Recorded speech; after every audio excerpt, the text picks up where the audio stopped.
हम आपसे पूछें एक उत्तर दीजिएगा जरा बैरुल वालों।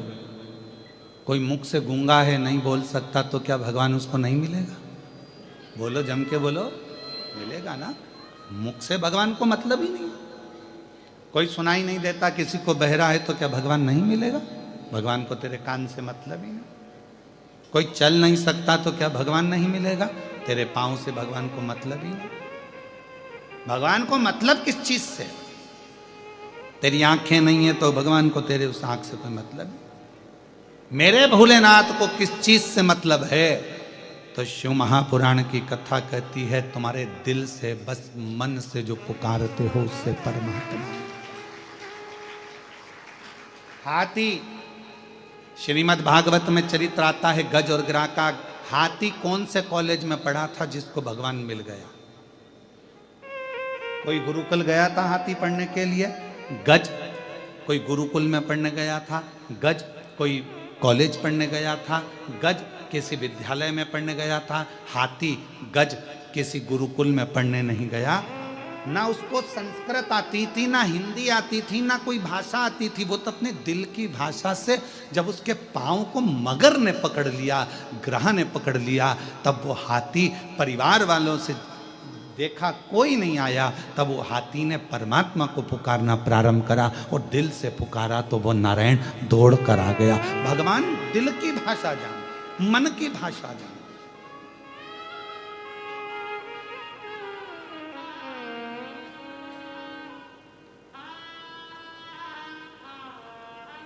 मेरा परमात्मा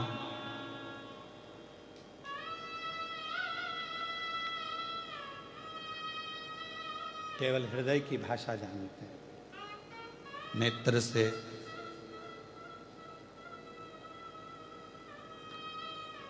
उन्हें कोई मतलब, वाणी से उन्हें कोई मतलब।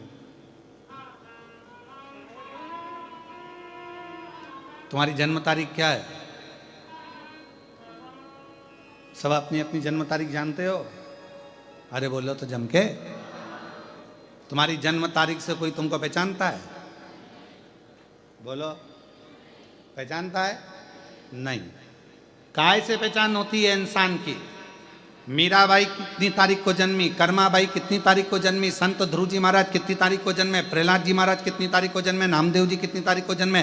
रामकृष्ण परमहंस कितनी तारीख को जन्मे? स्वामी विवेकानंद जी कितनी तारीख को जन्मे? जन्म से कोई मतलब नहीं है, व्यक्ति के कर्म से मतलब है कि उसने जिंदगी में आकर करा। उन्होंने जिंदगी में आकर क्या करा? मीराबाई ने आकर भगवत भजन का कर्म किया। नामदेव जी ने क्या करा? ध्रुव जी ने क्या करा? प्रहलाद जी ने क्या करा? स्वामी विवेकानंद जी ने क्या करा? रामकृष्ण परमहंस जी ने क्या करा? इस संसार में आने के बाद व्यक्ति ने कर्म कैसा करा, उससे पहचान होती है। तुम्हारी जन्म तारीख से तुम्हारी पहचान नहीं है कि तुम्हारा, हाँ बस ये हो सकता है कि तुम्हारा वीजा बन जाए, पासपोर्ट बन जाए, तुम्हारा ये काम हो जाए, वो काम हो जाए जन्म तारीख से। बाकी के परमात्मा के मिलन के लिए तुम्हारा कर्म जरूरी है।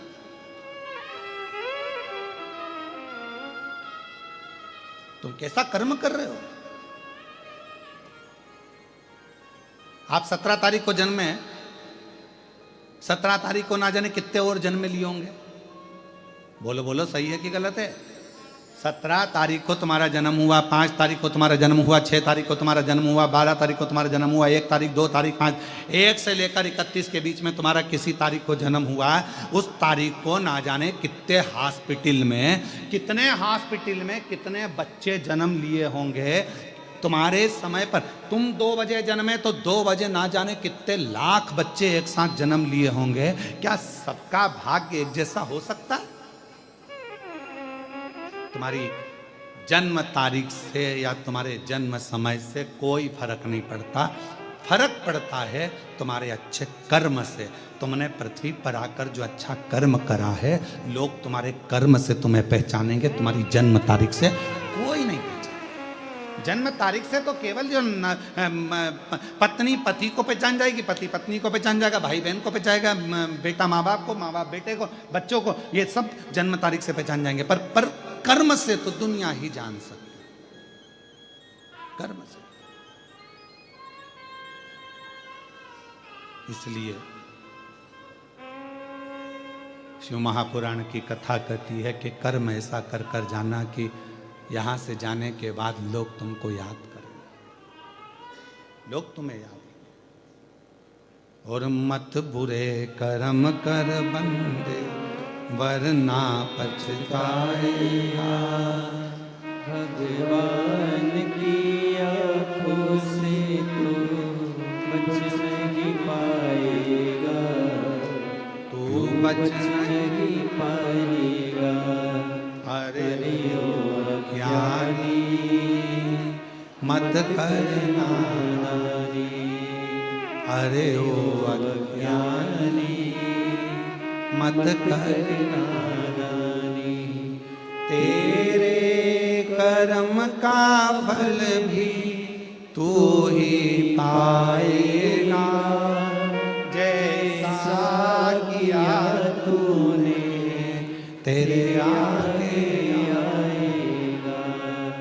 मत बुरे कर्म कर बंदे वरना पछताएगा। भगवान की आँखों से तू बच नहीं पाएगा, तू बच नहीं पाएगा। अरे ओ अज्ञानी मत करना दानी, अरे ओ अज्ञानी मत करना दानी। कौन पहचानेगा? तुम्हारी जन्म तारीख 15 है, 16 है, 10 है, 20 है, इससे कौन जानेगा आपका कर्म कैसा है? उससे लोग पहचानते हैं। क्यों? माता सती से ज्यादा माता पार्वती को पूछा जाता है। सती माता अपने शरीर को अपने पिता के घर में क्रोध की अग्नि से प्रकट कर कर जला लेती हैं, भस्म कर लेती हैं। क्रोध की अग्नि से मां सती अपने शरीर को जला लेती हैं। क्रोध की अग्नि से। और जब क्रोधाग्नि से ये सती माता का शरीर जल जाता है तो फिर देवताओं को लगता है कि ये क्रोध की अग्नि में क्यों जला, क्यों, किस लिए? पर पार्वती जी मैया को सब मानते हैं, माँ जगतजननी दुर्गा भवानी को सब मानते हैं। पार्वती को मानने का कारण क्या है? माँ जगतजननी को मानने का कारण क्या है? क्योंकि माता पार्वती ने जितनी बार तप करा, पार्वती जी ने खुद के लिए कुछ नहीं मांगा, जन कल्याण के लिए मांगा। शिवजी का विवाह अगर पार्वती जी के साथ में नहीं होता तो शायद तारकासुर का अंत नहीं होता। तारकासुर मरता नहीं। तारकासुर का वध पार्वती माता ने स्वयं तप कर कर शिव को राजी करा, तब भगवान शंकर का पार्वती जी के साथ में विवाह हुआ। तब जाकर ये तारकासुर के मारने के लिए षडानंद कार्तिकेय का जन्म हुआ। तब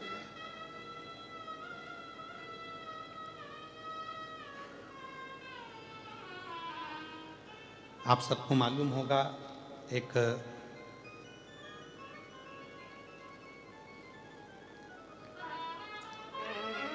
मां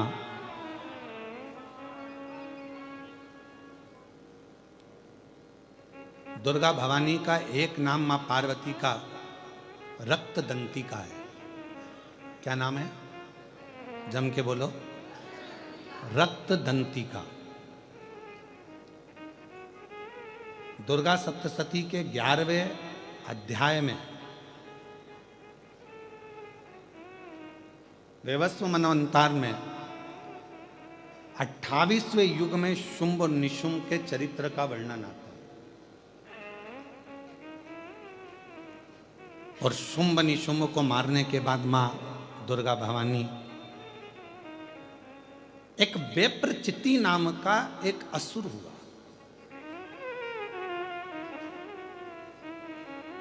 और यह वेप्रचिति एक ही काम करता था। जब इसका जन्म हुआ, वेप्रचिति का असुर प्रवृत्ति का था, कहीं पर धार्मिक आयोजन नहीं होने देता था। कोई सत्कर्म हो रहा है, कोई भजन हो रहा है, कीर्तन हो रहा है, मंत्र जाप हो रहा है, मंत्रमाला हो रही है तो विप्रचिति उसको समाप्त कर देता था। ये विप्रचिति का नियम था।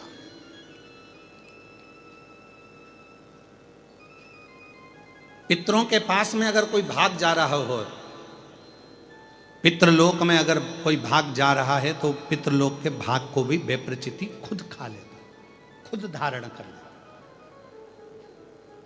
इतना भयंकर असुर था विप्रचिति कि देवता सब त्रस्त थे उससे। एक बार भगवान ब्रह्मा जी ने भगवान नारायण से पूछा कि ये विप्रचिति का वध कौन करेगा, इस विप्रचिति का संहार कौन करेगा। तो कहा पितरों की 3 कन्याएं, मैना, धन्या और कला। मैना जी के घर में मां पार्वती का जन्म होगा और पार्वती जी जब अपने नाना जी से मिलने के लिए पितृलोक जा रही होंगी और ये विप्रचिति उनको रोकेगा, तब उनके भाग को रोकेगा, उनके अन्न भाग को रोकेगा या उनके पुण्य भाग को रोकेगा, तब मां पार्वती इनका संहार करे। कितना सुंदर व्याख्यान इस विप्रचिति की कथा में आता है। माता का नाम रक्तदंती का कैसे पड़ा, वो शिव महापुराण की कथा वर्णन करती है कि विप्रचिति भ्रमण कर रहा था यहां तहां पर। पितृ बड़े सरल थे, पितृ बड़े सहज, पितरों की बड़ी नम्रता। ये दुनिया के लोग कहते हैं ना कि पितृदोष लग गया, पितृदोष लग गया, पितृदोष लग गया, ये लोग कहते हैं अपनी जगह पर शास्त्र नहीं कहता कि पितृदोष लगा। शास्त्र कहता है कि हमारे घर के पितर, हमारे घर के पूर्वज हमको देखकर हमेशा खुश होते हैं, कभी बद्दुआ नहीं देते हैं, कभी बद्दुआ नहीं देते। पर घर के बच्चों का एक नियम होना चाहिए, घर के बुजुर्गों का, घर के रहने वाले व्यक्ति का, घर में रहने वाला एक एक व्यक्ति का ये नियम होना चाहिए कि 16 श्राद्ध जब आए तो उन 16 श्राद्ध में आप अपने पूर्वजों को धन्यवाद दो, प्रणाम करो, नमन करो, दान करो, पुण्य करो। कुछ ना बने तो कम से कम गौ माता को 1 रोटी गुड़ रखकर, शक्कर रखकर, मीठा रखकर गौ माता को 16 दिन में 1 दिन तो कम से कम गौ माता को रोटी दो, ये श्राद्ध के बावजूद।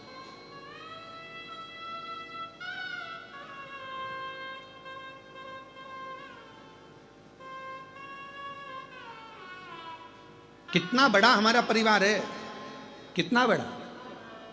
आज के लड़के कहते हैं, आज के ज़माने की लड़के कहते हैं, आज के ज़माने के बेटा कहते हैं, आज के ज़माने की बेटियां कहती हैं हम क्यों बुजुर्गों को माने। अरे भाई मत मानो, पर समझो तो सही, तुम और तुम्हें जन्म देने वाला, एक लड़के को जन्म देने वाले माता और पिता कितने लोग हैं? 2 लोग, माता और पिता। अब तुम्हारे माँ बाप को जन्म देने वाले कहां से हो गए? 2। तुम्हारे माँ बाप को जन्म देने वाले हो गए 4, 2 उधर के, 2 उधर के। एक के द्वारा ही पैदा हो गए क्या? बोलो बोलो, सही है कि गलत है? जम के बोलो। उधर जैसे पत्नी है तो इसके माँ बाप, तभी तो पत्नी हुई है, फिर पति, इसके माँ बाप, तो 2 के कितने हो गए? 4। अब उनके दादाजी के निकालो तो दादा के कितने हो गए? 8। उधर के, इधर के, ऐसे अंदाजा लगाओ 7 पीढ़ी का। ऐसे अंदाजा लगाओ 7 पीढ़ी का, और 7 पीढ़ी का अंदाजा लगाकर देखोगे तो मालूम पड़ेगा कि जितना 7 पीढ़ी के अंतर्गत जो पूर्वजों का एक तत्व सब में रहा है, वो तत्व हम में भी रहता है। जैसे पिताजी को चिड़चिड़पन रहा है तो वो पिताजी को भी रहेगा, उसकी औलाद को भी रहेगा, उसके पोते को भी रहेगा, उसकी पोती को भी रहेगा। ये नियम है, नीति है, वहीं से चला आ रहा है, इसको कोई रोक नहीं सकता। अब इसको तुम सोचो, पत्नी सोचे मैं अपने पति का चिड़चिड़पन खत्म कर दूं, या पति सोचे मैं अपनी पत्नी का चिड़चिड़पन खत्म कर दूं, तो नहीं हो सकता। ये पूर्व का चला आ रहा है, 7 पीढ़ी का। थोड़ा ना थोड़ा, थोड़ा ना थोड़ा, थोड़ा ना थोड़ा हमारे शरीर में रहता है। जब माता पिता का वो तत्व हमारे शरीर में रहता है तो हमारा फर्ज बनता है कि जब हम श्राद्ध पक्ष में गौ माता को अगर एक रोटी देते हैं तो ये सबको उसका फल मिल जाता है और पितरों का कल्याण हो जाता है। अब हम तो साधारण भाषा में सजता में हम क्यों माने, मत मानो, हमें क्या करना। आग लगे बस्ती में, अपन रहें मस्ती में, क्या किसको रोई है चादर तान के, हम क्यों माने, हमें क्या करना, मत करो। वो क्या बोलते हैं, आई डोंट माइंड, हमें क्या करना, क्या मतलब तुम्हारा मन हो जो करिए। पर निवेदन है, बिना आप उस बखाड़े को क्यों कहता है, 7 पीढ़ी में हजारों लोग और एक घर का एक बेटा यदि श्राद्ध पक्ष में गौ माता को एक रोटी देता है, किसी संत साधु ब्राह्मण तपस्वी साधक उपासक को एक अन्न का निवाला देता है तो उसका फल पूरों को प्राप्त हो जाता है।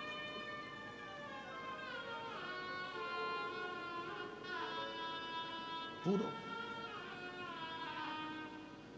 और इससे ज्यादा, बेटे से ज्यादा फल एक लड़की, एक बहू को प्राप्त होता है।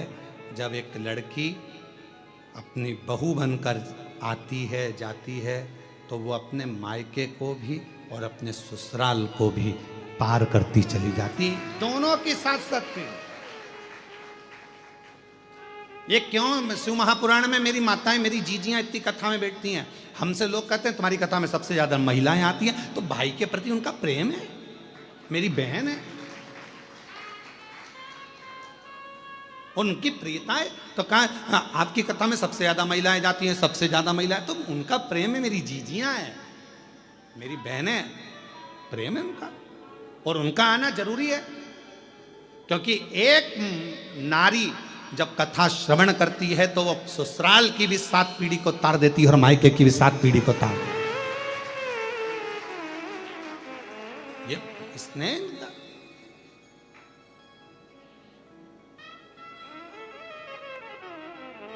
और उनका हृदय वो भाव से जो पुकार रही हैं, भाव से जो भगवत भजन कर रही हैं, उसको प्राप्त कर। महाराज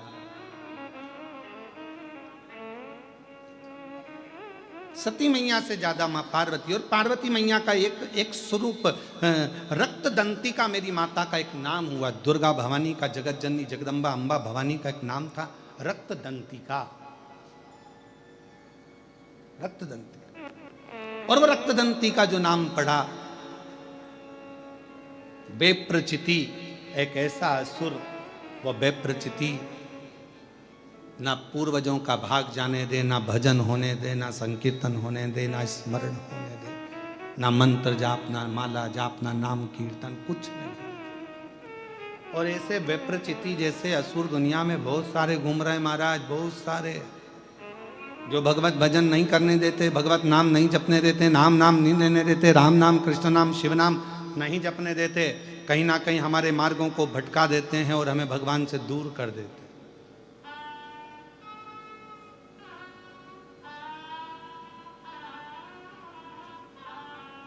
विप्रचिति जैसे असुर ढेर सारे हैं जो भगवान के नाम से दूर हटा देते हैं, दूर। क्या होता है भगवान का नाम लेने से, क्या होता है भगवान का भजन करने से? पत्र देखो, एक पत्र में आया, पहले तो पत्र का स्मरण करिए।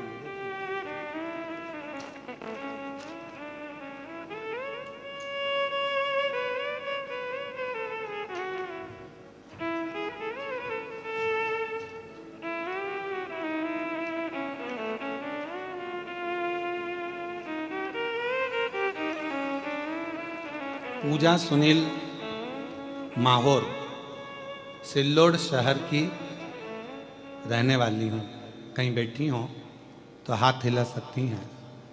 पूजा सुनील माहौर सिल्लोड शहर की रहने वाली है, अगर कहीं बैठी हों तो हाथ हिला सकती हैं और अंदर आकर एक बेलपत्र ले सकती हैं।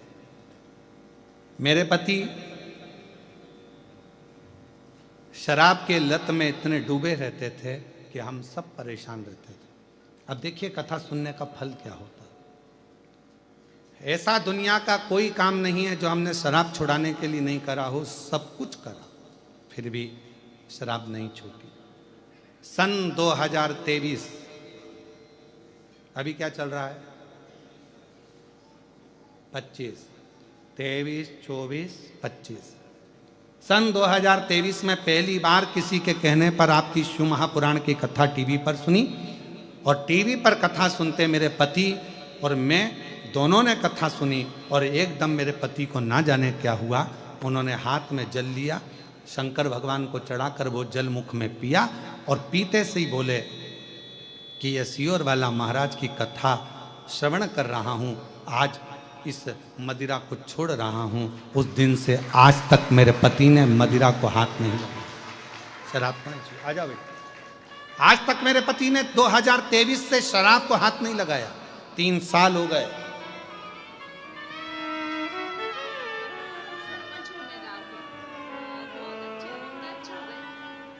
कौन से गांव में सरपंच?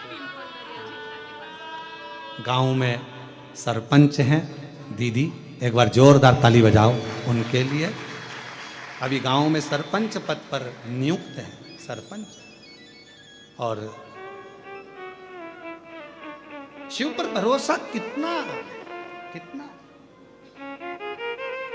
कौन सा गांव बताया था? पिंपर, हाँ हाँ पिंपर सिल्लोड, वही नाम। तेरी पहचान के का बेटा? तो वो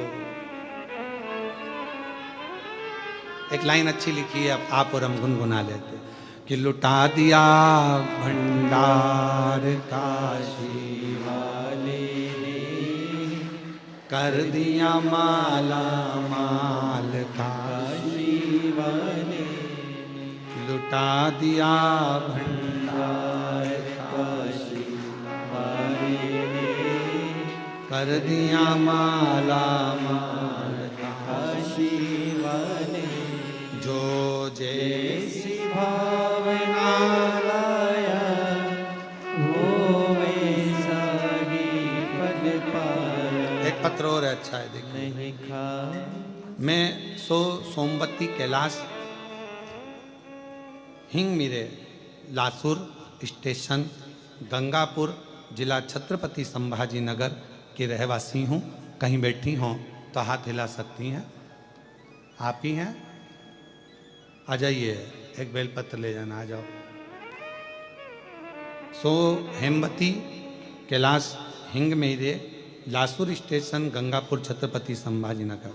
गुरुजी, हम हितेश भैया नारखेड़े पाटिल काका जी को, सोपान दत्तात्रेय नारखेड़े जी को बहुत बहुत धन्यवाद देते हैं, जिन्होंने ये कथा कृष्णेश्वर में कराकर हमारी कामना पूर्ण कर दी। गुरुदेव, एक लोटा जल का क्या गुणगान करूं। मेरा लड़का इंडियन आर्मी की तैयारी कर रहा था, साथ में एक लोटा जल चढ़ाने पर भी मैंने उसको बोला, उसने मन से शिव जी को आपकी कथा सुनकर जल चढ़ाना प्रारंभ करा, मंदिर में झाड़ू पोछा करना प्रारंभ करा।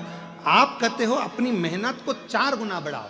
अभी तक मेरा बेटा जितनी बार एग्जाम दे रहा था क्लियर नहीं हो रहा था, अब उसने अपनी मेहनत को आपके कहने पर 4 गुना बढ़ा दिया, और 4 गुना मेहनत बढ़ाते बढ़ाते मेरा बेटा मंदिर भी जाता, झाड़ू भी लगाता, पोछा भी लगाता, सेवा भी करता, लोटा भर के जल भी चढ़ाता।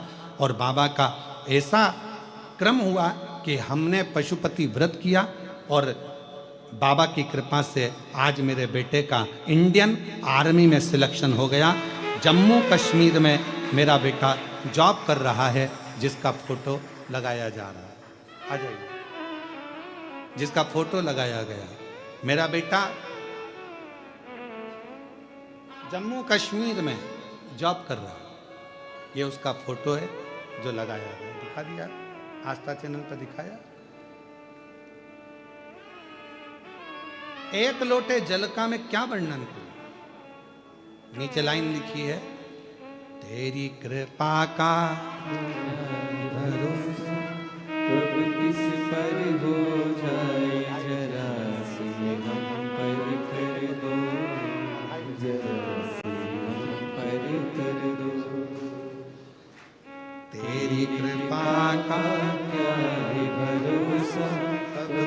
पर हो जाए जरा सी हम पर कर दो, जरा सी हम पर कर दो। जिस पर भी हो गई तेरी कृपा करुणा वो भव पार हुआ, भव पार हुआ। एक पत्र और है। मेरा नाम शारदा अशोक घोड़फले, मैं छत्रपति संभाजी नगर से हूँ। कहीं बैठी हों, हाथ हिला सकती हैं। मेरा नाम शारदा अशोक घोड़फले, छत्रपति संभाजी नगर से। अगर आई हों तो एक बेलपत्र लेने के लिए आ सकती हैं। मेरे भाई के लड़के को अचानक से पेट में दर्द हुआ, आकोला के अस्पताल में उसको एडमिट किया तो डॉक्टर ने बोला कि इसको बड़ी बीमारी है, पेट का ऑपरेशन अभी ही करना पड़ेगा। हम लोग घबरा गए। हमने उसे कहा डॉक्टर साहब से इसको 2 दिन की छुट्टी दो, हम फिर वापस आएंगे, ऑपरेशन कराएंगे। हम उसको लेकर आ गए, दवाइयाँ ले आए और ऑपरेशन की तारीख निकलवा लाए। गुरुदेव, सारा घर नेत्रों से नीर बहा रहा था, रो रहा था। तब किसी ने कहा कि चिंता मत करो, शंकर भगवान पर अशोक सुंदरी वाली जगह पर जल चढ़ाओ, घी लगाओ और उस घी को लगाकर उस बेटे के शरीर पर लगाना प्रारंभ करो। हमने थोड़ा सा घी अशोक सुंदरी वाली जगह पर चढ़ाया, बेलपत्र चढ़ाया, जल चढ़ाया, वो सब उस बच्चे को देना प्रारंभ करा। हम लोग हॉस्पिटल गए। 3 दिन बाद जो तारीख थी ऑपरेशन की, डॉक्टर ने जांच करना प्रारंभ करा और डॉक्टर ने कहा कि सारी रिपोर्ट नॉर्मल आई है, अब ऑपरेशन की जरूरत नहीं है, अब ऑपरेशन नहीं करना पड़ेगा, सारी रिपोर्ट नॉर्मल, ऑपरेशन की जरूरत नहीं। आप कितना भरोसा जितना शिव पर करोगे, जितना जितना भरोसा, जितना विश्वास आप भगवान शंकर पर करोगे, शिव कैसे ना दे बात। और महादेव नमन चरणों में, महादेव नमन चरणों में, स्वीकार कीजिए सबका किया है मेरा भी उद्धार कीजिए, उद्धार कीजिए। हे त्रिपुंडधारी, हे त्रिशूलधारी, है त्रिपुंडधारी, है त्रिशूलधारी। चरणों में तेरे बाबा जी पावन है चारों धाम, तेरी देव करते वंदना, पूजे है सीताराम। हो जाए पूरी कामना, हो जाए पूरी कामना, उपकार कीजिए सबका किया है मेरा भी उद्धार कीजिए, उद्धार कीजिए। है त्रिपुंडधारी, है त्रिशूलधारी, है त्रिपुंडधारी, है त्रिपुंडधारी। बेप्रचिति नाम का असुर कोई सत्कर्म नहीं करने देता है, कोई सत्कर्म, भगवत भजन नहीं करने देता। ऐसे दुनिया में ना जाने कितने लोग हैं जो भगवान के भजन से लोगों को दूर करते हैं, डर उत्पन्न करते हैं, भय उत्पन्न करते हैं। शिव महापुराण ने सारे डर हटा दिए, शिव महापुराण ने सारे भय हटा दिए। शिव महापुराण ने कह दिया आप शंकर को 1 लोटा जल चढ़ाओ और अपनी जिंदगी मस्त बनाओ, यही जीवन का एक सार्थक। भय से मुक्त कराए शिव पुराण ने। पहले लोग डराते थे, शंकर मंदिर मत जाना, गर्भवती नारी है तो शिव को जल मत चढ़ा। कौन से पुराण में लिखा, कौन से शास्त्र में लिखा कि नारी गर्भवती हो जाए तो शंकर जी को जलना चढ़ाए, शंकर जी के मंदिर नहीं जाए, शिव जी की आराधना न करे? कल हमने पत्र पढ़ा था, उस पत्र में लिखा था कि 9 महीने तक वो महिला शिव के मंदिर जाती रही और सबने कहा था कि इसके घर में लड़की होगी, क्योंकि 2 पहले थी तो कहा कि लड़के का योग नहीं है, पत्रिका दिखा ली, हाथ दिखा लिया, सब महाराज ने कह दिया लड़की होगी लड़की होगी। शंकर पर भरोसा करा, पूजन करी, 9 महीने जाती रही, आखिर में पुत्र रत्न की प्राप्ति हुई। ये शिव करता है।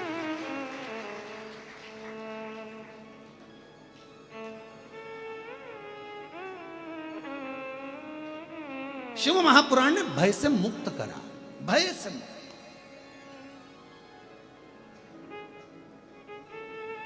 कई लोग कह देते हैं गुरुजी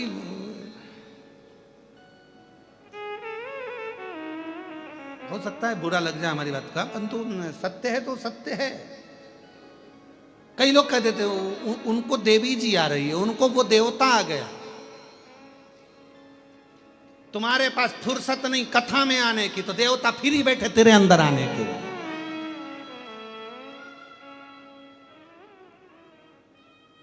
तुमको फुर्सत नहीं है कथा में जाने की। बोलो बोलो सही है कि गलत है? तो भगवान एकदम फ्री बैठे हैं कि कोई मुझे बुलाएगा, शरीर के अंदर ये देवता आ गए, वो देवता आ गए, वो आ गया, वो आ गया, वो आ गया। अरे संसार सागर है। कई लोग कहते हैं उसने हमारा बुरा कर दिया, कोई कहता है उसने हमारा ऐसा कर दिया, उसने टोना कर दिया, उसने टोटका कर दिया, उसने ये कर दिया, उसने वो कर दिया। याद रखना, ललाट पर जो लिखा है उसे तो परमात्मा भी नहीं काट सका है। याद रखना, ललाट पर जो लिखा, सबके ललाट पर लिखा है, काटा नहीं जा सकता, पर उसको धीरे धीरे मिटाया जा सकता है। एक लोटा जल चढ़ा चढ़ा कर, भगवान की भजन कर कर, मंत्र जाप कर कर। बोलो राम जी के साथ में कितने, भगवान राम जी के पास में कितने बड़े बड़े गुरु थे। भगवान राम जी के पास में, भगवान कृष्ण के पास में कितने बड़े बड़े गुरु थे। सारा त्रिकालदर्शी थे, सब कुछ जानते थे, सब कुछ बता सकते थे। पर राम जी के वनवास को क्या रोक सके? नहीं, क्योंकि जो लिखा था वो हुआ। बस ये है कि जाते जाते मेरे राम जी से स्वयं जा रहे थे तो दशरथ जी ने कह दिया था, गुरु बाबा ने कह दिया था, राम तुम वन जा रहे हो 14 वर्ष के लिए, एक बात कहूं, जाना तो पड़ेगा पर तुम्हें मालूम नहीं पड़ेगा वन का समय, इसलिए काम करना, शंकर भगवान के पार्थिव लिंग की पूजन करना। मेरे राम जी का नियम था प्रतिदिन पार्थिव लिंग का निर्माण करते थे, इसलिए अयोध्या से लेकर लंका के बीच में रामेश्वर धाम तक जितना राम पथगमन बना हुआ है, उस राम पथगमन पर अपनी गाड़ी को लेकर जाइए।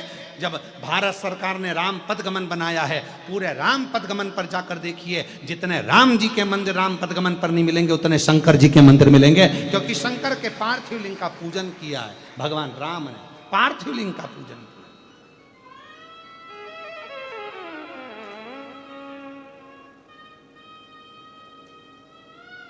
शिव आराधना का फल ही यही है, शिव आराधना।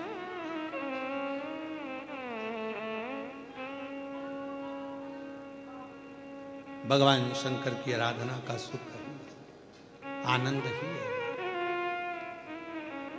और मेरे भोले तेरा सहारा है, मेरे भोले तेरा सहारा है, मेरी नैया का तू किनारा है, मेरी नैया का तू किनारा है। मेरे बाबा तुझे पुकारा है, मेरे बाबा तुझे पुकारा है, मेरी नैया का तू किनारा है, मेरी नैया का तू किनारा है। आपकी श्रेष्ठता परमात्मा के भजन में, जैसे माँ जगतजननी जगदम्बा अम्बा पार्वती देखती हैं विप्रचिति को, और विप्रचिति क्या कर रहा है, आज मां पार्वती जी अपने नाना के घर पितृलोक में जा रही थी और विप्रचिति वहां बैठा हुआ था। देखा पार्वती अपनी अलमस्ती आनंद में भक्ति में भजन में डूबती हुई जा रही।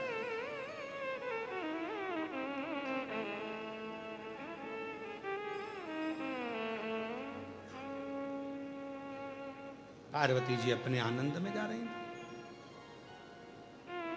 भजन करती करती स्मरण करती करती मंत्र जाप करती करती नाम जप करती करती चली जा रही।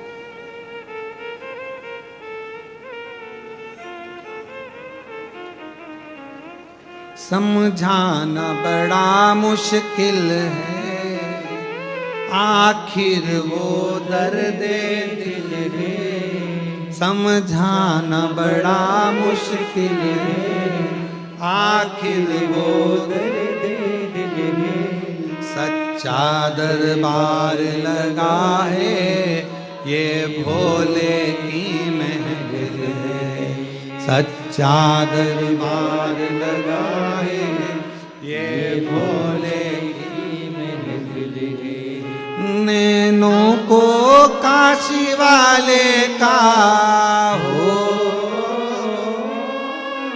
नैनों को डमरू वाले का दीदार चाहिए। वो काशी रहने वाला भोलानाथ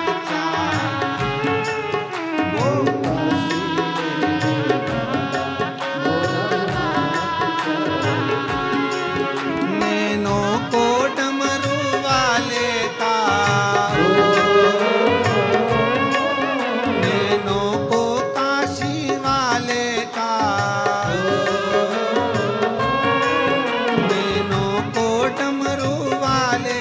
रहने वाला भोलानाथ चाहिए। वो काशी रहने वाला भोलानाथ चाहिए। वो काशी रहने वाला भोलानाथ चाहिए। वो काशी रहने वाला भोलानाथ चाहिए।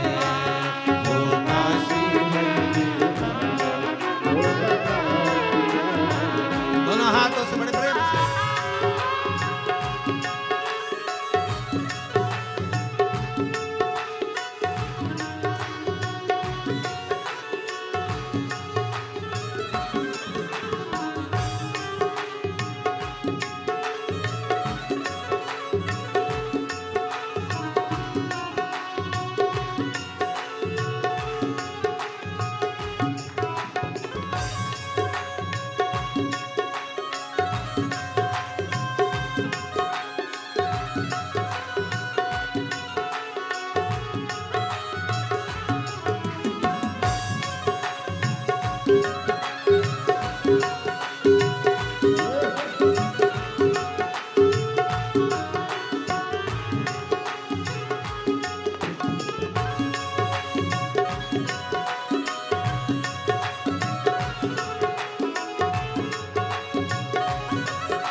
सच्चा दरबार लगा है ये भोले की महफिल है सच्चा दरबार लगा है ये भोले की महफिल है सच्चा दरबार लगा है ये भोले की महफिल है सच्चा दरबार लगा है ये भोले की महफिल है लोगों को भोले बाबा का लोगों का शिवाने का लोगों को भोले बाबा का दीदार चाहिए वो काशी रहने वाला वो अनाथ चाहिए वो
काशी रहने वाला भोलानाथ चाहिए, वो काशी रहने वाला भोलानाथ चाहिए, वो काशी रहने वाला भोलानाथ चाहिए, वो काशी रहने वाला भोलानाथ चाहिए, वो काशी रहने वाला भोलानाथ चाहिए, वो काशी रहने वाला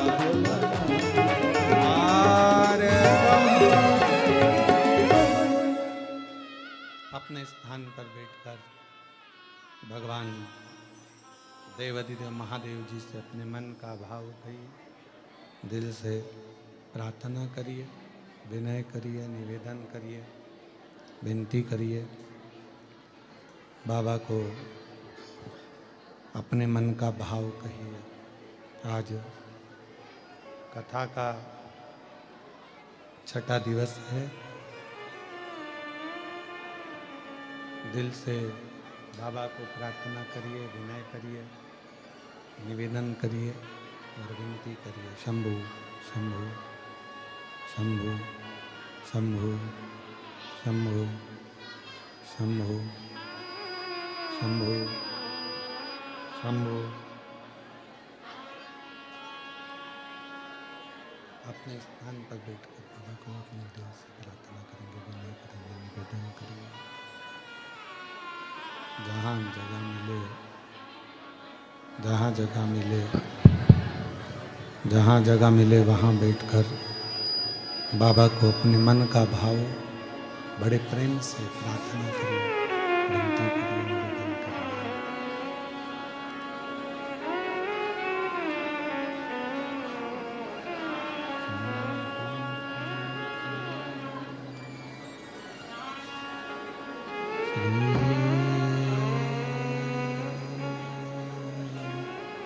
शिवा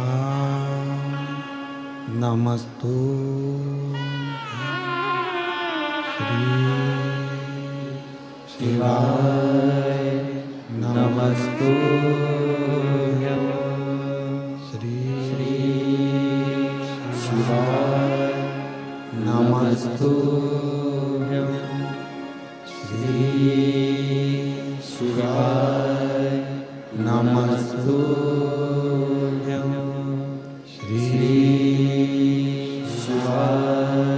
नमस्तु। भोला सब दुख काटो हमारा, ओ भोला सब दुख काटो हमारा। शिव शंकर जपो तेरी माला, भोले बाबा जपो तेरी माला।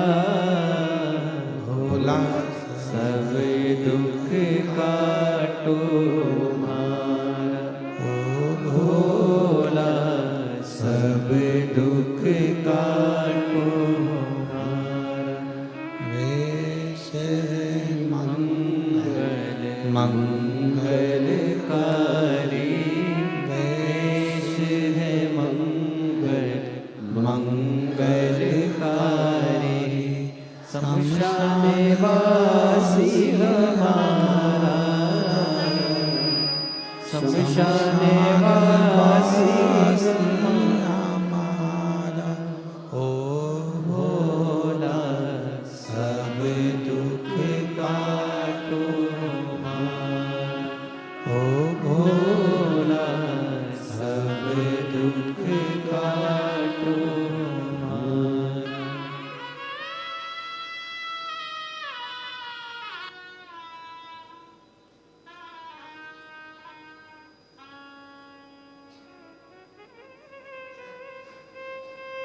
बाबा देवाधिदेव महादेव भगवान शिव, ओगड़दानी त्रिकालदर्शी कैलाशी विनाशी भगवान शंकर संपूर्ण जगत का कल्याण करने वाले भगवान शिव की पवित्र कथा कह रही है। शिव महापुराण की कथा कह रही है। भगवान शंकर का पवित्र चरित्र कह रहा है। वे प्रचिति माँ जगत जननी जगदम्बा अम्बा पार्वती मैया को रोक लिया। कुछ लोगों की आदत रहती है कि भगवत भजन करने वालों को, भगवत मंत्र जपने वालों को, नाम कृष्ण नाम, शिव नाम, भगवान का नाम जपने वालों को या भजन करने वालों को अर्चन उत्पन्न करना।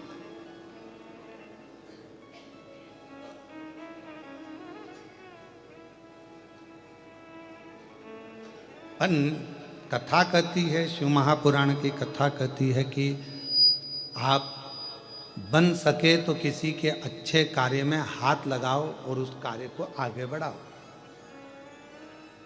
पर कोई अच्छा कार्य हो रहा हो तो उसमें अड़चन उत्पन्न मत करो, उससे तकलीफ होती है, कष्ट होता है।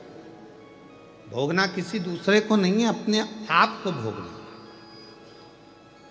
तुमने दुकान पर बैठकर नौकरी में, सर्विस में जो कमाया उसके हकदार तुम्हारे बच्चे भी होंगे, पत्नी भी होगी, परिवार भी होगा, सब ऐश करेंगे, सब एंजॉय करेंगे। पर तुमने जिस तरह से कमाया होगा उसका भोग तो तुम्हें अकेले को भोगना पड़ेगा। उस कर्मदंड को कोई दूसरा नहीं भोग सकता, उसको स्वयं को भोगना। इसलिए शिव महापुराण की कथा कहती है, वे प्रचिति का चरित्र कह रहा है कि वे प्रचिति पार्वती जी को रोका तो मना किया कि आप इसको कहाँ लेकर जा रही हो, इस भाग को, अन्न के भाग को, इस दान को, इस पुण्य को। तो पार्वती जी ने कहा मैं मेरे नाना के घर पितृलोक ले जा रही हूं। पितृलोक? हाँ। क्रोध आया। वह प्रचिति ने कहा कि मैंने इस संसार में से पितरों को भाग देना बंद करवाया और तुम इस भाग को लेकर जा रही हो। क्रोध में आ गया वे प्रचिति और माँ जगत जननी जगदम्बा भवानी के हाथ से पितरों का जो भाग था उसको छुड़ा लिया और स्वयं ने उसका भाग ग्रहण कर लिया।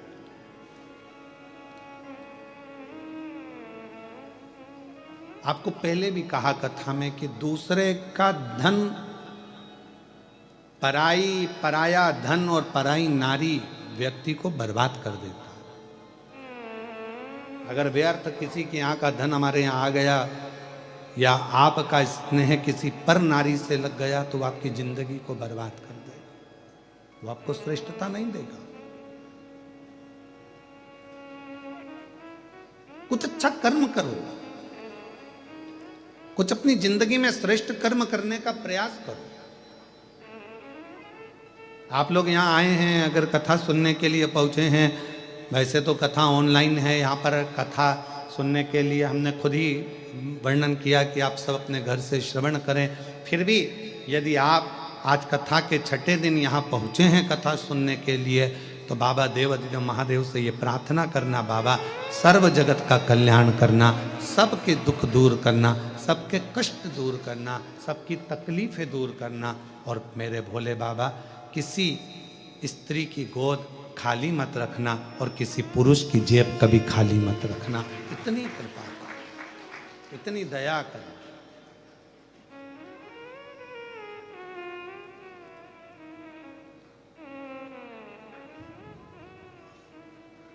अपना पथ छोड़कर हम दूसरे पथ पर क्यों जाएं? जब अपना पथ मजबूत हो तो हमें दूसरे पथ पर जाने की जरूरत नहीं पड़ती। जब हम, आप और हम बैठकर भोला सब दुख काटो, अब आपको याद है तो आप उसको जल्दी जल्दी गुनगुना देते हो और आपके पथ पर हमारे ये संगीत वाले भी पहुंच जाते हैं तुरंत। और जो व्यासपीठ से बोला जाता है वो इसलिए धीरे धीरे बोलते हैं कि हमारे दिल की बात हमारे महादेव तक तो पहुंचे। तुमने तो जल्दी जल्दी सोयाबीन काटा, फसल काटी और खले में ले जाकर छोड़ दी, फिर भले वो पानी में भींगे, बेकार हो।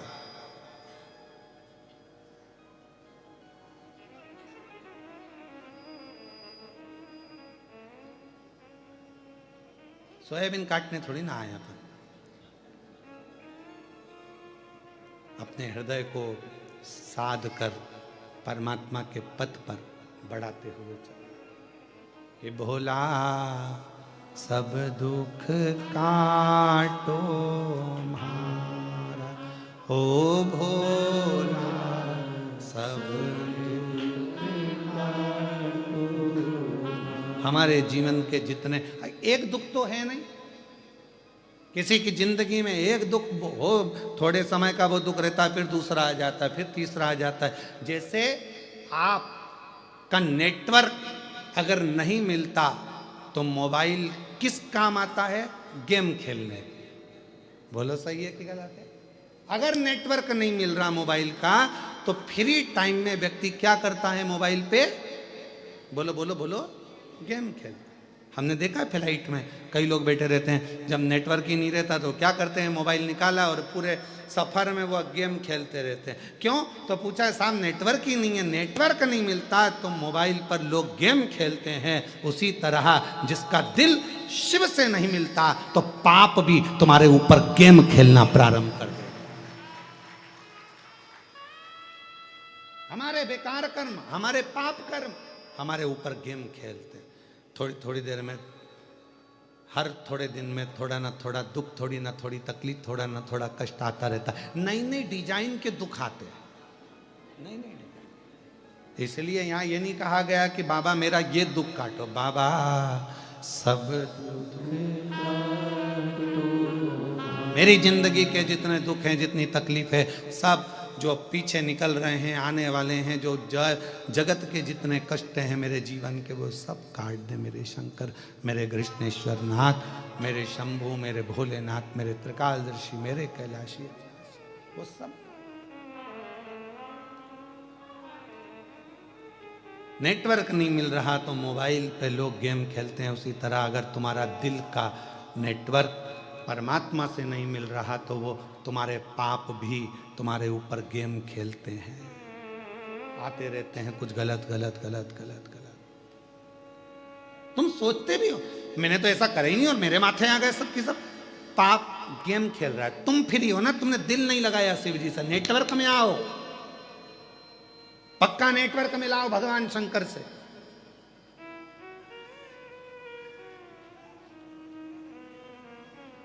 और जब हमारा नेटवर्क ये दिल परमात्मा से मिल जाता है तो फिर कोई गेम नहीं खेला जाता। फिर पाप कर्म, बेकार पाप भी हमारे अच्छे होना प्रारंभ हो जाते हैं और हमारी जिंदगी श्रेष्ठ हो जाती है। वे प्रचिति, मैं तुझे समझा रही हूं, मां पार्वती जी ने कहा कि ये मेरे नाना के घर का भाग है, ये पितरों का भाग है, मैं इसको तुझे नहीं दूंगी। वे प्रचिति नहीं माना, हाथ में से भाग लेकर खा लिया। क्रोध में आई मां जगत जननी जगदम्बा मां पार्वती। क्रोध और मां बेप्रचिति को उठाया और निगल गई दांतों से खाकर। मां जगत जननी ने भक्षण कर लिया, दांत पड़ गए लाल। तो मां का नाम हो गया रक्तदंतिका। कौन सी मां? रक्तदंतिका।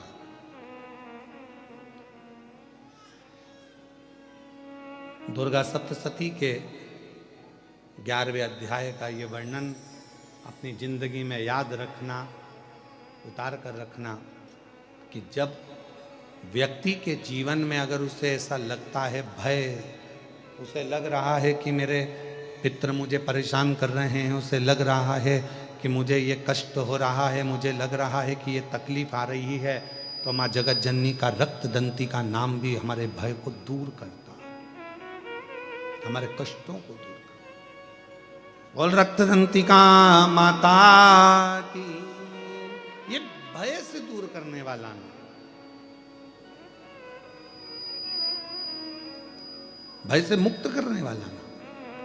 समय जैसे कई तारकासुर ने मांगा वर, भगवान ब्रह्मा जी से वर मांगा था कि मेरी मृत्यु अगर हो, मेरे प्राण अगर जाएं तो भगवान शंकर के पुत्र के द्वारा जाएं। और भगवान शंकर के पुत्र षडानंद कार्तिकेय का जन्म हुआ, प्रकट हुए और उनको भेजा। कई बार भगवान इंतजार करता है कि तेरे दुख कटेंगे, थोड़ा समय का इंतजार कर। ऐसा नहीं कि दुख नहीं कटेंगे, कटेंगे, पर तू शंकर के मंदिर जाना प्रारंभ कर, तू शिव नाम लेना प्रारंभ कर, तू राम नाम लेना प्रारंभ कर, तू कृष्ण नाम लेना प्रारंभ कर, तू भगवत नाम लेना प्रारंभ कर।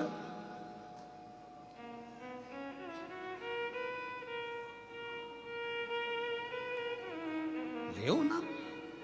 एक बहन जी ने एक प्रश्न करा, क्या गुरुजी हम आप कहते हो कि भगवान का नाम लेना चाहिए, भजन ले का नाम, भगवान का स्मरण करना चाहिए, मेरे मुख पर अगर राधा का नाम हो, राधा राधा अगर मैं जपूं तो शिव जी का नाम हो जाएगा? क्यों नहीं होगा? देवी भागवत को पढ़िए। देवी भागवत में भगवान शंकर पार्वती जी को वचन देते हैं। जिस समय पर पार्वती जी ने भगवान शंकर से कहा कि क्या आप, भगवान शंकर से पार्वती जी कहती हैं, प्रभु कृपा करिएगा, एक बार मुझे, पार्वती जी कहती हैं, मुझे पुरुष बनना है और आप मेरे लिए एक स्त्री बनो, मुझे भी देखना। शिव जी ने वचन दिया, ठीक है द्वापर आएगा, तू चिंता क्यों करती है, तू चिंता क्यों करती है? हे पार्वती, जगत जननी दुर्गा भवानी, तुम कृष्ण बनोगी और मैं शंकर राधा बनूंगा, मैं शिव राधा बनूंगा। ये वचन है देवी भागवत का।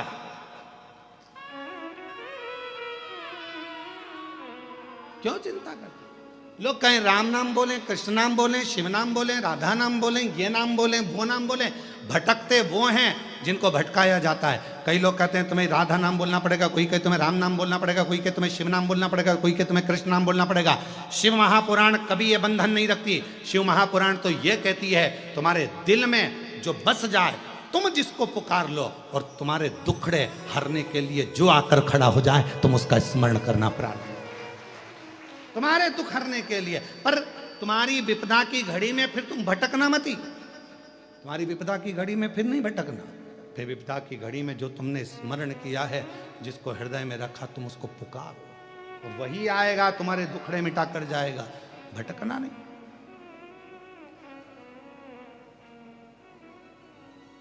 वो एक लाइन याद कर लो ना, तुझ में रब दिखता है यारा में क्या करूं, सब में शिव दिखता है यारा में क्या करूं, हर एक में शंकर दिख रहा है। यहाँ तो कैसे, हाँ, आप जितने बैठे हो ना, जितने कथा सुनने के लिए बाहर बैठे हैं, अंदर बैठे हैं, बगीचे में बैठे हैं, आस्था चैनल के सामने बैठे हैं, मोबाइल पर सुन रहे हैं, फेसबुक यूट्यूब पर सुन रहे हैं, ये जितने कथा सुन रहे हैं, जितनी बुजुर्ग माताएं, कोई पलंग पर लेट के कथा सुन रही है, कोई सोफे पे बैठ के कथा सुन रही है, कोई जमीन पे बैठ के कथा सुन रही है, जितने आस्था चैनल पर लोग कोई फोटो रखकर कथा सुन रहे हैं, कोई चावल का दाना हाथ में लेकर कथा सुन रहे हैं, जितने लोग पितृपक्ष में ये कथा को श्रवण कर रहे हैं, आप सब भी शंकर का कोई तात्विक अंश हो, शिव का कोई अंश आपके अंदर है, नहीं तो तुम शंकर से लगते ही नहीं, शंकर से दूर हो जाए। तुम्हारे अंदर शिव तत्व है, शिव तत्व।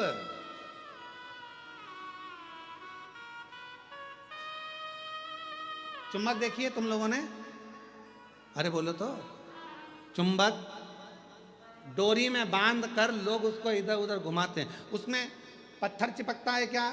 नहीं। लकड़ी चिपकती है क्या?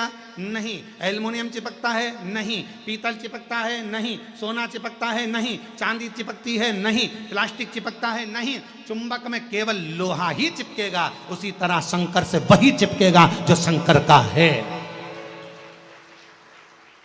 जो शिव का है वो शिव से चिपकेगा, शंकर से वही लग पाएगा। अब उसमें हम तो करते हैं प्रयास, ये इतनी भीड़ में हम क्या करते हैं, हमारा भी काम यही है, चुंबक लेकर आए हैं शिव महापुराण के, उसको घुमा घुमा के देखते हैं कितने चिपक गए, कितने चिपक, जो चिपक गए वो शंकर के हैं।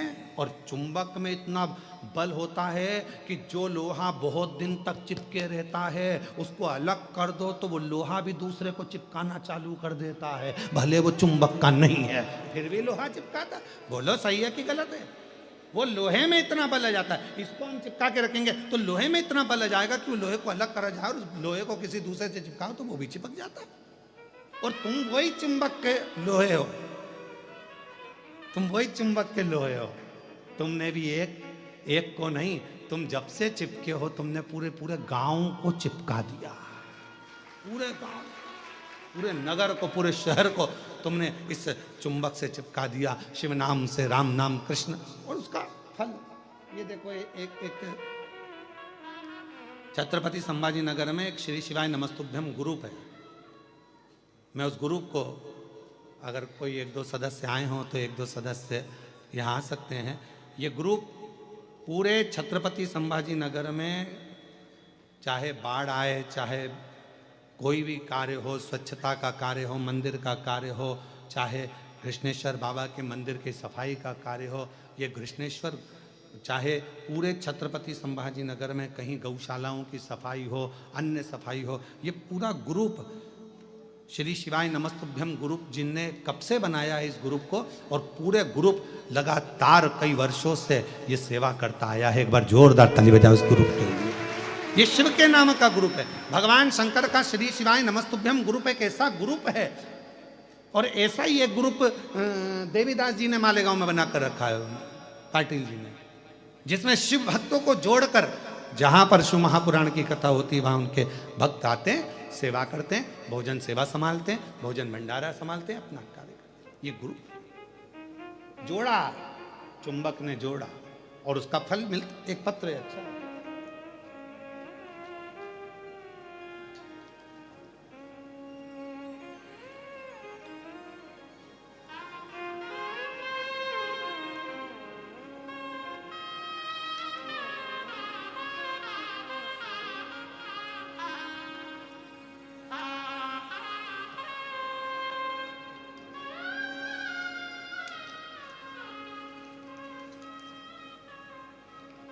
मेरा नाम मेघा अभोरे है।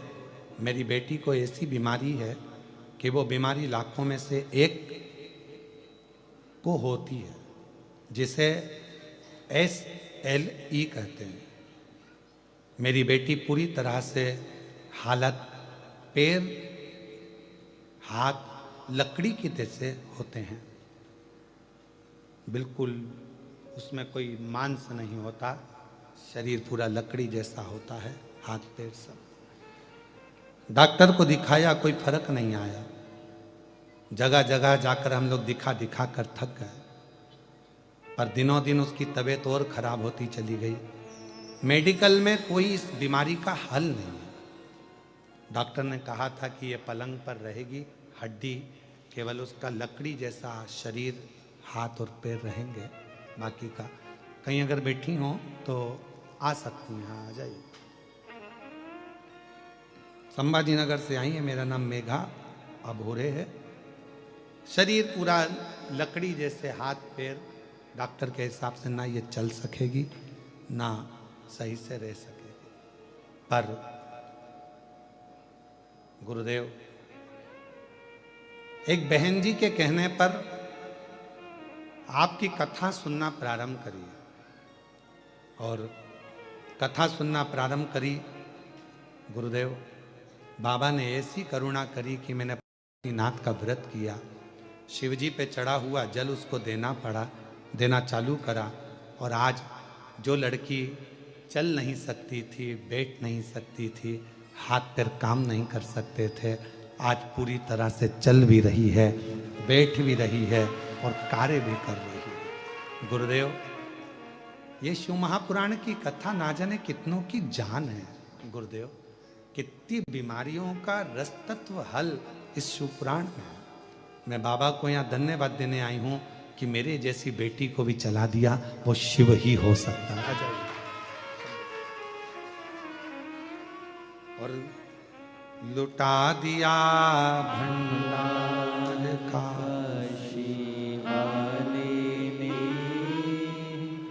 कर दिया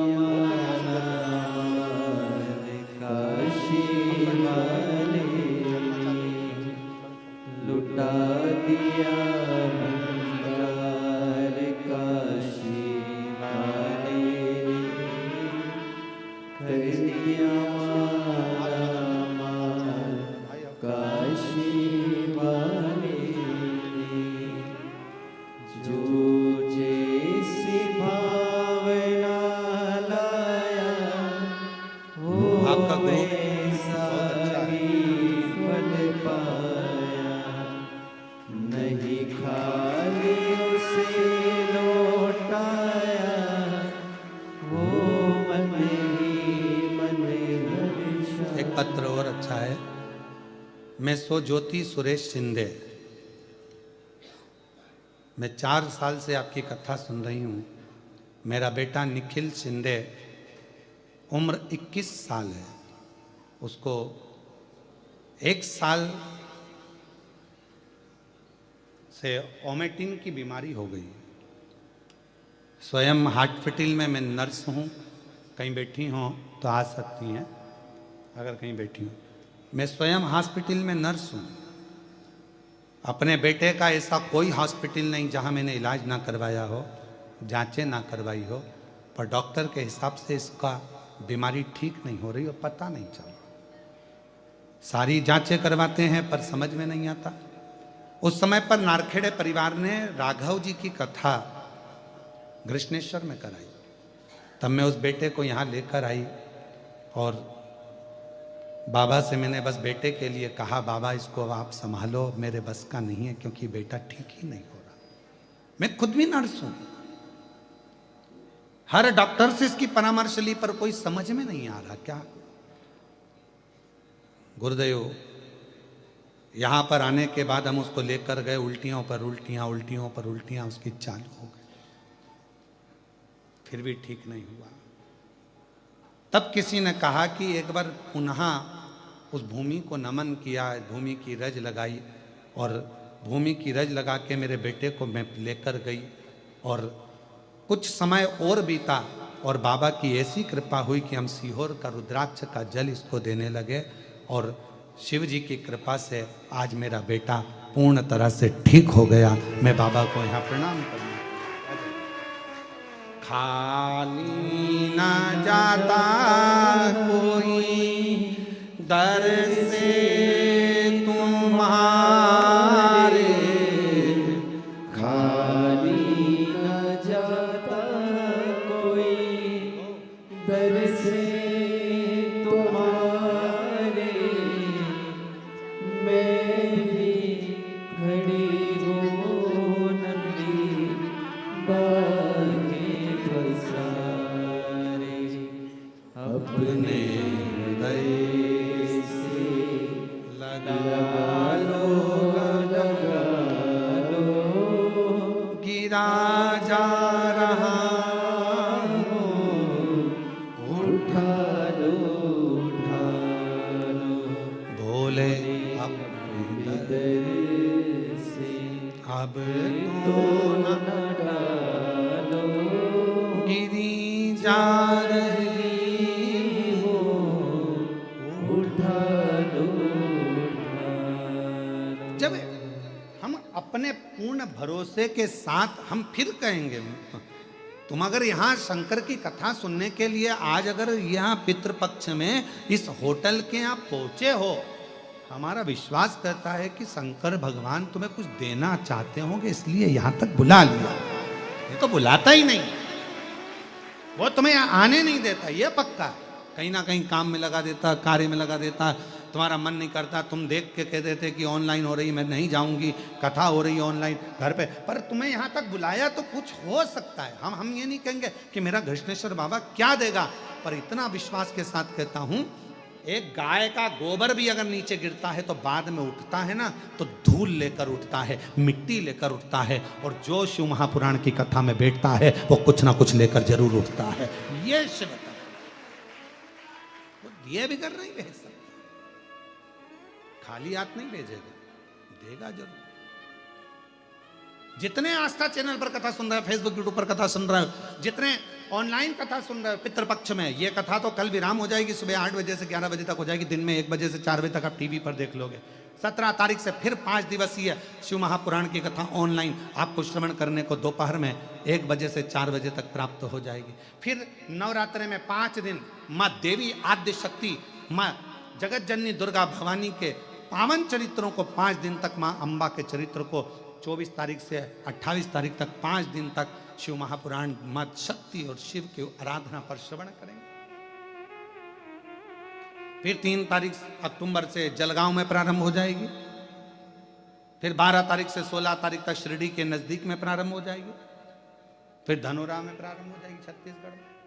सुनो कथा के रस तत्व को धारण, हे विप्रचिति, विप्रचिति को मां ने जगत जननी ने अच्छा रक्त दंती का मेरी मां का नाम हो गया, कोई अच्छा कार्य हो उस कार्य में अड़चन ना डालो।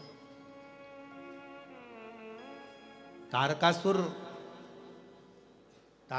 के जाने के बाद तारकासुर के 3 बेटे हैं, तारकाक्ष, विदुम्माली और कमलाक्ष। 3 पुत्र हैं। और ये तारकासुर के 3 बेटे तारकाक्ष, विदुम्माली और कमलाक्ष की एक ऐसे पुत्र हैं, तारकासुर के 3 बेटे एक ऐसे पुत्र हैं कि वो तारकासुर के तीनों बेटे अपने पिता के बतलाए हुए मार्ग पर प्रशस्त है, अपने पिता के।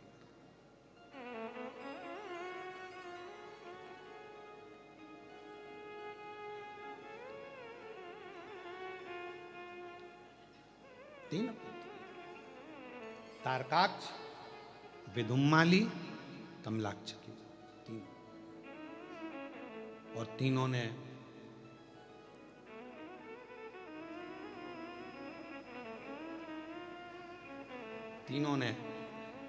ब्रह्मा जी से वर मांगा कि हम मरे तो तीनों एक साथ, प्राण छूटे तो एक साथ, जाए तो एक साथ।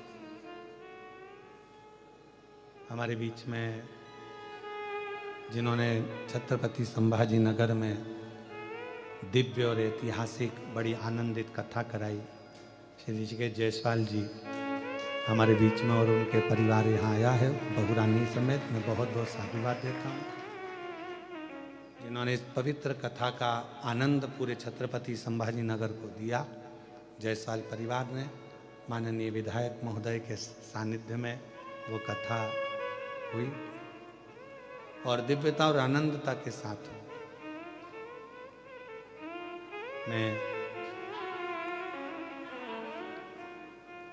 मैं इस बालक को हमेशा धन्यवाद देता हूं क्योंकि ये हमेशा सनातन धर्म के लिए जागरूक रहते हैं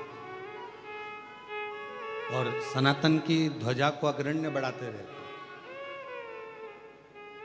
और मेरी ओर से इनको बहुत बहुत साधुवाद इस चीज को, बहुत साधुवाद। और तेरी कृपा का क्या है भरोसा, कब किस पर हो जाए, जरा सी हम पर कर दो, जरा सी हम पर कर दो। जिस पर हो गई तेरी कृपा करुणा, वो भव पार हुआ, भव पार हुआ। पापी हो चाहे जितना, उसका भी बाबा उद्धार हुआ,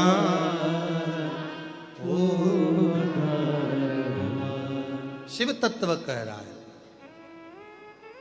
मैं प्रदीप जी जायसवाल जी विधायक महोदय छत्रपति संभाजी नगर, उनके पुत्र श्री ऋषिकेश जायसवाल जी को धन्यवाद देता हूँ। हमेशा सनातन की ध्वजा आगे बढ़ाते रहें और पूरे महाराष्ट्र में सनातन को एकजुट करते हुए आगे बढ़ते रहें। श्री शिवाय नमस्ते।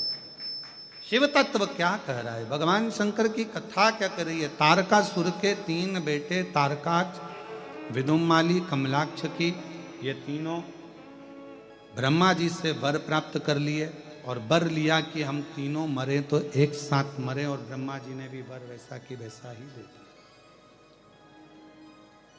तीनों ने अलग अलग पुरी का निर्माण किया और अलग अलग पुरी बनाकर वहां रहने लगे। वर मंगा था कि तीनों मरे तो एक साथ मरे, तीनों के प्राण जाएं तो एक साथ जाएं। इतना उपद्रव मचाया इन्होंने, इतना उपद्रव मचाया कि देवता परेशान हो गए। तो देवताओं ने भगवान शिव जी से विनती करी कि इनका संहार करिए आप।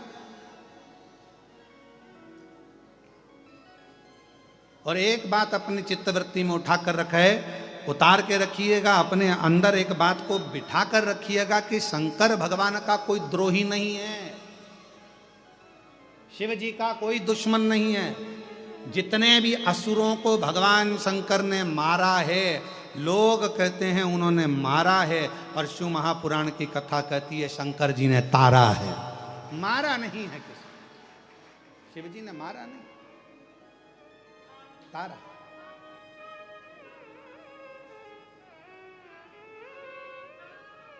भगवान शिव किसी को मारते नहीं, तार देते। शिव महापुराण की कथा कहती है जो शंकर के मंदिर जाता है, शिव को एक लोटा जल चढ़ाता है, शंकर का गुणगान करता है, शिव का स्मरण करता है, शंकर के मंत्र को बोलता है, शंकर के नाम जाप करता है, शंकर के मंदिर में झाड़ू लगाए, पोछा लगाए, भगवान शंकर का गुणगान जो करे, शिव उसको तार देता है।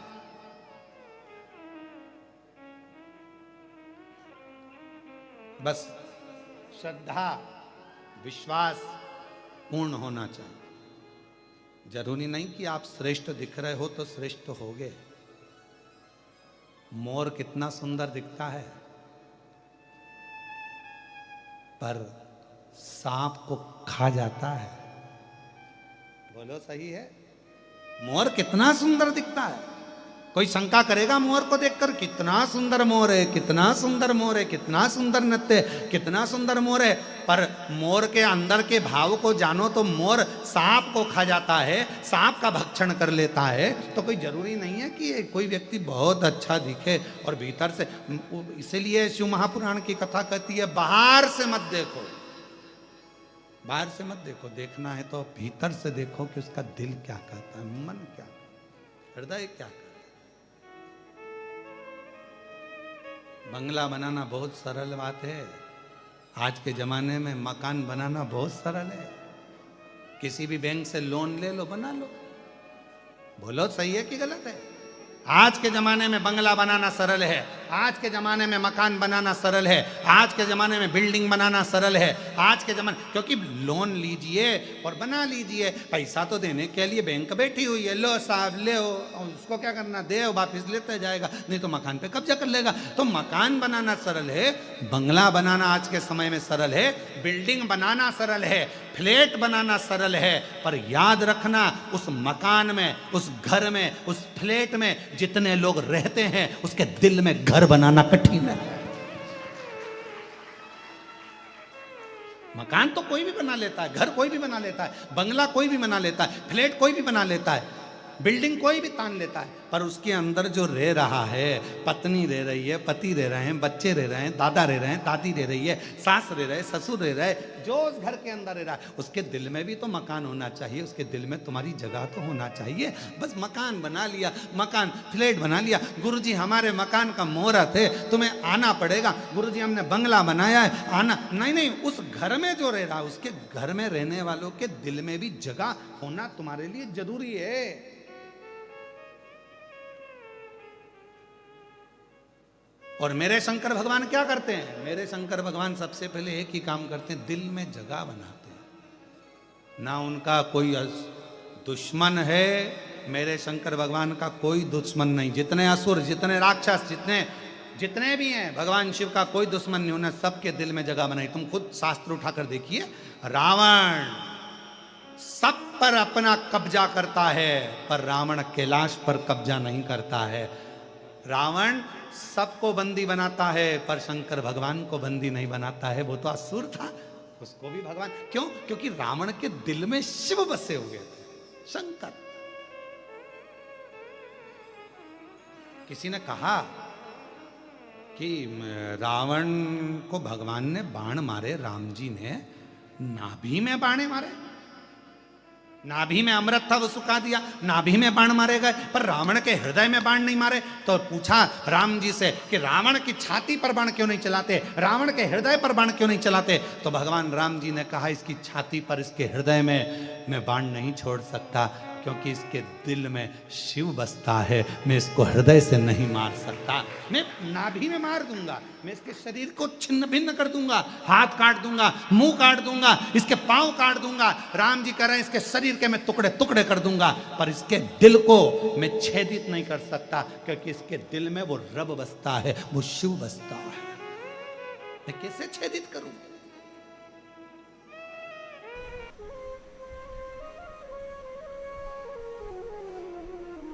गया अभिमन्यु, चंदन नहीं है। 2 पत्थर लिए, एक पत्ती रखी पेड़ की, अब कौन से पेड़ की थी नहीं मालूम, पत्थर, उस पे पत्थर पे दोच दिया, दोच के उसको ऐसा संभल के गीला गीला पिसी हुई पत्ती पत्ती इकट्ठी करके उस पत्थर पर उसने पोत दिया, भगवान को चंदन लगा दिया।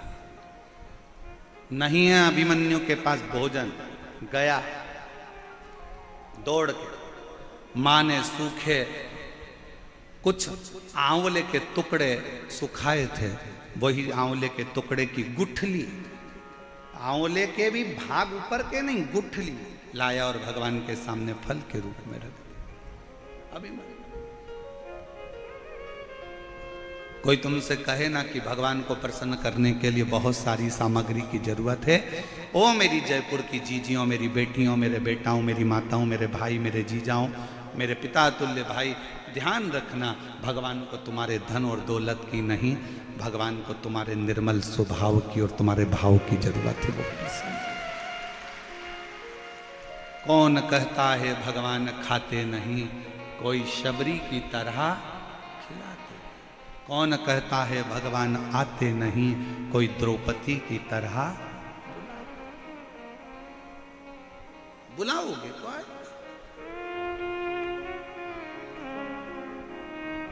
किसको नहीं दिया उसने, ये बताओ।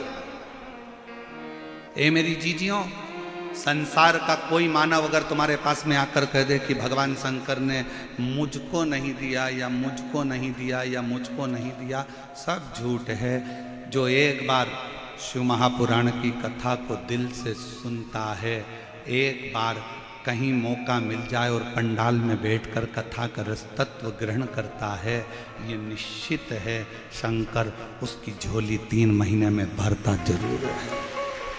क्यों नहीं देगा? क्यों नहीं?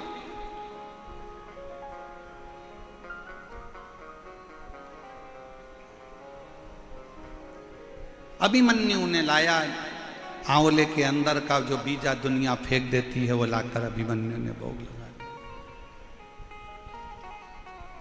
उसके पास में दिया भी नहीं है, बुझा हुआ दिया मिट्टी का लाकर बुझे हुए दिए से ही आरती कर रहा है। और भगवान शंकर प्रसन्न हो जाता। चंचुला देवी ने कौन सा पुण्य करा था? एक पापी की पत्नी थी चंचुला देवी, जिसका पति बिंदुक प्रेत योनि में पड़ा हुआ था। अच्छा कर्म नहीं करा था बिंदुक ने रत्ती भर भी, पर चंचुला देवी उसकी पत्नी थी, उसकी पत्नी थी।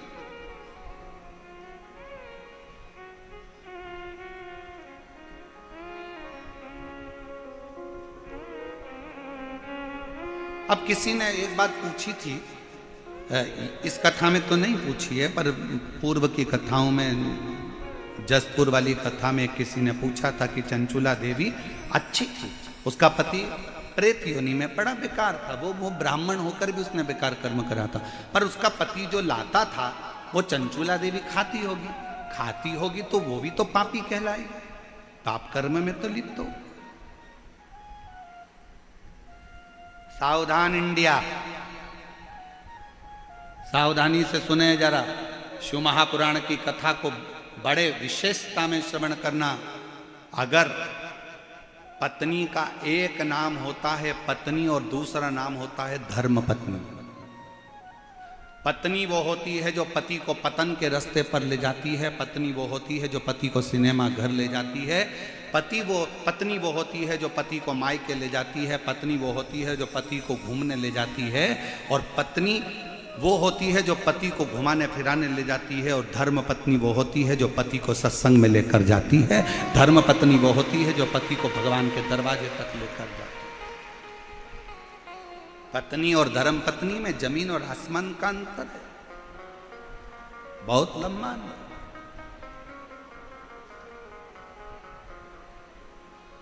अगर तुम्हारे कहने से तुम्हारे घर के पति, तुम्हारे कहने से तुम्हारे घर के बेटे, तुम्हारे कहने से अगर तुम्हारी बहू, तुम्हारे कहने से तुम्हारी बेटी, तुम्हारे कहने से तुम्हारा दामाद, तुम्हारे कहने से तुम्हारे पोता पोती भूल से भी अगर एक बार मंदिर, सत्संग या कथा या भगवान शंकर की मंदिर तक पहुंच जाएं तो समझ लेना कि उस घर में तुमने सारे तीर्थ कर लिए और सारा तीर्थ का आनंद प्राप्त कर,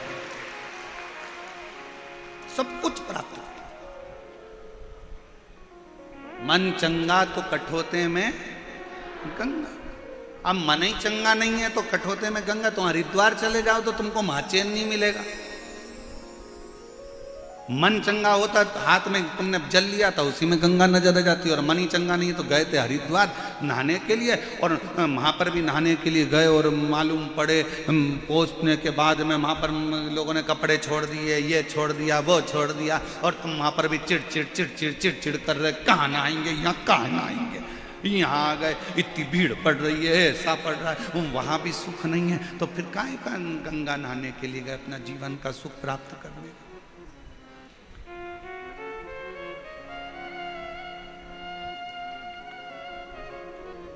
लोग कहते हैं चंचूला पति कमाता था, पाप कर्म करता था, उसका अंश धर्म पत्नी खाती थी, तो इसको भी पापी की गिनती में रखा जाए। बोलो रे भाई, तुम्हारा क्या कहना है? जयपुर वाले जो निर्णय देंगे कथा अमर में ही मोड़ देंगे। तुम निर्णय दो आज। पति पाप की कमाई कर कर लाया, चोरी कर कर लाया, गलत काम कर कर लाया, गलत चीजें कर कर लाया, गलत भाव से लाया, और पत्नी ने वो गलत चीजें पति की कमाई की खाई, तो पत्नी पापन कहलाएगी कि नहीं कहलाएगी? जहां जयपुर वाले निर्णय देंगे अपन कथा को वहां मोड़ देंगे। आज पक्के में विचार नहीं है। कहलाएगी हैं? अब आधे बोल रहे हैं हाँ, आधे बोल रहे हैं ना। अब महाराज जी फंस गए बीच में। बताओ जल्दी से, कहलाएगी नहीं कहलाएगी? पत्नी उस पाप की हकदार नहीं होगी। क्यों नहीं होगी? उसका एक कारण है, पत्नी कभी अपने पति से नहीं कहती कि तुम चोरी करो। पत्नी कभी अपने पति से नहीं कहती कि तुम बेईमानी कर लाओ।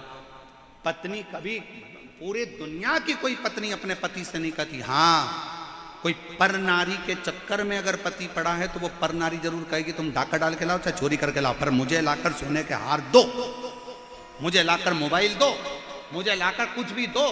तुम डाका डालो चाहे कुछ भी करो, चाहे चोरी करो, पर मुझे लाकर दो। ये पर नारी कहेगी। पर धर्म पत्नी अपने पति से कभी नहीं कहती कि तुम डाका डालो, गलत काम करो, गलत व्यसन करो, गलत विचार करो, गलत कार्य करो और मुझे लाकर दो। इसलिए शास्त्र कहता है, कबीरा बाबा का एक लाइन जिंदगी में उतार कर रखना, और मुझे विश्वास है मेरे जयपुर वालों ने वो लाइन अपने अंदर उतार कर रखी, इसलिए बिल्कुल सही निर्णय दिया कि गुरु की करनी गुरु भरेगा, चेला की करनी चेला, और उड़ जाएगा हंस। जयपुर वालों ने बहुत स्मरण से उत्तर दिया, बिल्कुल सही उत्तर। क्यों? दुकान पर बैठकर झूठ तुमने बोला, छल तुमने करा, बेईमानी तुमने करी, कपट तुमने करा, जो कुछ करना था दुकान पर बैठकर तुमने करा, ऑफिस में तुमने करा, तुमने ऑफिस में बैठकर झूठ बोला, कपट करा, बेईमानी करी, छल करा, दुकान पर बैठकर, फैक्ट्री में बैठकर तुमने करा। पत्नी ने नहीं, बच्चों ने नहीं। तुम पत्नी को ब्याह कर कर लाए हो तो पत्नी का पेट भरने की जवाबदारी ना ससुर की होती है ना सास की होती है।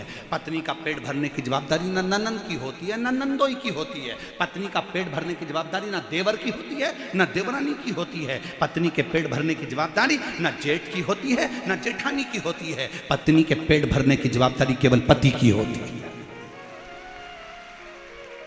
पति की होती है।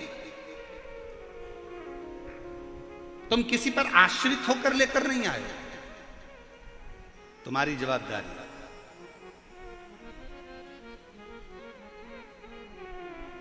तुम्हारे बल पर में आई, किसी दूसरे के बल पर नहीं। तो पेट भरने की जवाबदारी किसकी है? पति। बच्चे हुए हैं तो उनका भरण पोषण करने की जवाबदारी किसकी है? जम के बोलो, पति की। अच्छी शिक्षा देने की जवाबदारी पति की होती है, अच्छे कॉलेज में पढ़ाने की जवाबदारी पति की होती है, अच्छे स्कूल में पढ़ाने की जवाबदारी बच्चों को पति की होती है। फिर माँ की क्या जवाबदारी होती है? तो शिव पुराण कहती है माँ की जवाबदारी होती है अपने बच्चों को संस्कार देना, गलत कार्य से दूर हटाना और अच्छी राह दिखाना। ये माँ की जवाबदारी है।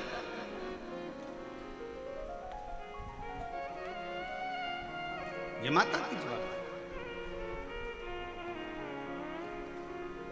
चंचुला को पाप नहीं लगेगा। पत्नी ने कभी नहीं कहा कि तुम चोरी कर कर लेकर आओ, गुरु की करनी गुरु भरेगा, चेला की करनी चेला। तुमने झूठ बोला, तुमने बेईमानी करी, तुमने प्रपंच करा, तो ऊपर भी कर्म का भोग तुम्हें ही भोगना। बल्कि धर्म पत्नी तो इतना अच्छा काम करती है, तेरी कमाई में से थोड़ा सा धन निकाल कर कहीं दान कर देती है, तो तेरी कमाई शुद्ध हो जाती है और खुद भी परम धाम जाती है और तुझे भी लेकर जाती है। वो धर्म पत्नी होती है। गलत नहीं कर रही। और मत बुरे कर्म कर बंदे वरना पछताएगा, भगवान की आंखों से तू बच नहीं पाएगा, तू बच नहीं पाएगा। अरे ओ अज्ञानी मत कर नादानी, अरे ओ अज्ञानी मत कर नादानी। तेरे कर्म का फल भी तू ही पाएगा, जैसा किया तूने तेरे आगे आएगा। मत बुरे कर्म कर बंदे वरना पछताएगा, भगवान की आंखों से तू बच नहीं पाएगा, तू बच नहीं पाएगा। अरे ओ अज्ञानी मत कर नादानी। अपने कर्म अपने को भोगना। अपना तुम्हारे कमाई के हिस्सेदार बहुत सारे होंगे, पर तुम्हारे कर्म के हिस्सेदार कोई नहीं। प्रॉपर्टी के हिस्सेदार बहुत सारे होंगे, तुम्हारे गोल्ड सोना चांदी के हिस्सेदार बहुत सारे होंगे, जमीन जायदाद के हिस्सेदार बहुत सारे होंगे, तुम्हारे कपड़ों के हिस्सेदार बहुत सारे होंगे, पर तुम्हारे कर्म का हिस्सेदार कोई नहीं होगा। आपको अपना कर्म करना। कौन होगी चंचुला जैसी? पति इतना पाप कर्म कर दिया तो भी अपने पति को प्रेत की योनि से छुड़ाने के लिए, प्रेत की योनि से छुड़ाने के लिए चंचुला देवी शिव महापुराण की कथा तुमरुका जी से सुन। कौन होगी?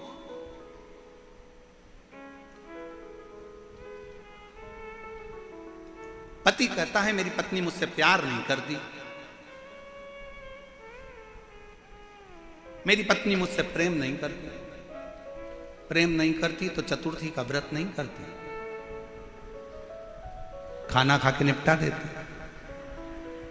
चतुर्थी व्रत करा, करवा चौथ का व्रत करा। बच्चों से प्रेम नहीं करती तो संतान सप्तमी का व्रत ना करती। एक नारी का पूरा जीवन खुद के लिए कुछ भी नहीं है। व्रत करे तो पति के लिए, बच्चों के लिए, सोमवार मंगल बुध गुरु शुक्र शनि जो करती है बच्चों के लिए। शरीर में बीमारी होने के बाद भी खड़ी होकर प्लेटफॉर्म पर भोजन बनाती रहती है। रसोई घर में बुखार है तो भी बच्चों का टिफिन बनाना पड़ेगा। सवेरे बच्चे भूखे चले जाएंगे, पति ऑफिस क्या लेकर जाएगा? बेचारी अपने लिए क्या जीती है? क्या जीती? और उसके बाद भी उसकी जिंदगी में क्या प्राप्त होता है? केवल ताने, अपशब्द, अपशब्द। चंचुला देवी से तुमरुका जी ने कहा था, सुन चंचुला, तेरा पति प्रेत योनि में पड़ा है, उसको पड़े रहने दे, क्योंकि उसने बेकार कर्म करा है। उसको क्यों मुक्त कराना चाहती है? जो तेरा ध्यान नहीं दिया, पर स्त्री में लगा दिया, एक वेश्या का संग पकड़ लिया, रानी का हार चुरा के ले आया और रानी का हार भी ले जाकर देने लगा, तो उस वेश्या को देने लगा। तेरे घर का जितना धन था वो वेश्या को ले जाकर दे दिया। वेश्या के बच्चों को पालता रहा और खुद के बच्चों को नहीं पाला। तू ऐसे पति के लिए शिवपुराण की कथा सुन रही है? ऐसे पति के लिए? चंचुला, तेरी बुद्धि मारी गई है, तेरा विवेक कहां चले गया चंचुला? चंचुला कहती है, वो फिर वो एक लाइन याद कर लो, वो ऐसी टेढ़ी चोटी वाली बाई की। कौन सा गाना था वो? भला है बुरा है जैसा भी है मेरा पति मेरा दिलदार। वो टेढ़ी चोटी वाली बाई फिल्म में गाई यही गाना, फिर याद करो। दो कहा तुम रुका जी नहीं, ये तेरा पति तो प्रेत है, गलत योनि में पड़ा, और तू उसके लिए कथा करा रही, उसके लिए।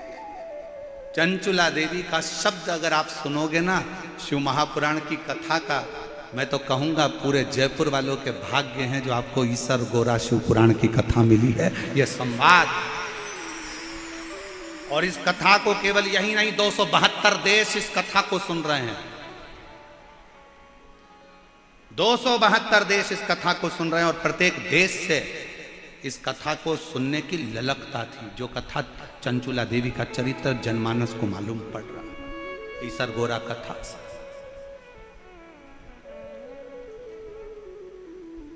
चंचुला, तेरे पति के लिए जो प्रेत योनि में पड़ गया, गलत काम कर गया, गलत कृत्य कर गया, तेरे बच्चों पर ध्यान नहीं दिया, वेश्या के बच्चों पर ध्यान दिया, तुझे कभी धन ना दिया, वेश्या का घर पूर दिया, तेरे सौंदर्य के लिए कुछ ना लाया, वेश्या के सौंदर्य के लिए सब कुछ दिया, तेरा मकान तक नहीं बना पाया तो टूटे झोपड़े में रहती रही, किराए के मकान में रहती रही, और तेरी वो वेश्या का वेश्यालय बना दिया, और तू उसके लिए शिव पुराण की कथा सुन रही, उसके लिए। चंचुला कहती है,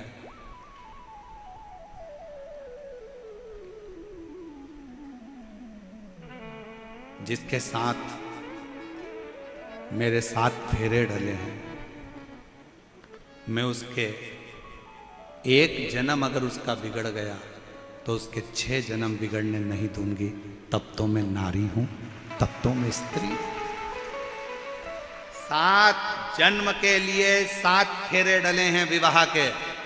मान लो उसने एक जन्म अपना बेकार कर लिया, वेश्या के चक्कर में लग गया, पाप में लग गया, और उसके 6 जन्म तो नहीं बिगड़ने दूंगी, 6 जन्म तो नहीं बिगड़ने दूंगी। ए गुरुजी, मेरा पति बहुत दारू पीता है, मैं तो इससे तलाक ले लूंगी, मुझे नहीं रहना इसके साथ। क्यों नहीं रहना? क्यों नहीं रहना? रहो, तुम्हारे अंदर के तेज पुंज को प्रकट करो और भगवान शंकर की ऐसी भक्ति धारण करो कि धीरे धीरे तुम्हारा पति वो दारू के नशे से दूर हो जाए। हर चीज का जवाब तलाक नहीं होता कि 2 मिनट में तलाक ले लिया और कहने वालों ने बस तलाक तलाक बोल दो तो तलाक हो। ना ना ना ना, रहो उसके साथ, और मालूम पड़े तलाक ले भी लिया और दूसरी जगह फिर ब्याह की तैयारी करने लगे, और अभी तो मालूम पड़े था कि भेरू मिला था और आने वाले समय में और सिंदूर चढ़ा भेरू मिल गया, तो क्या करोगे? इसलिए जैसा मिला है फिर वही वाली बात आ गई। चलो गाओ। बुरा है, आवाज ही नहीं आ रही तुम लोगों की, जरा बोलो तो। भला है जय मेरा पति मेरा दिलदार। बहुत जोरदार गाते हो आप लोग। एक बात तो है, नजर उतार लेना घर जाके, बहुत जोरदार। अच्छा है, स्मरण होना चाहिए आप लोगों को, ये चित्तवृत्ति में होना चाहिए। उसका एक जन्म बिगड़ गया पर 6 जन्म उसके नहीं बिगड़ने दूंगी, तो धर्म पत्नी है। और अगर सोचे कि मेरी जिंदगी बेकार हो गई, मेरा जीवन बेकार हो गया, तो 6 जन्म कैसे निकालोगे? कैसे? यहां तो जन्म की बात है साहब, जन्म।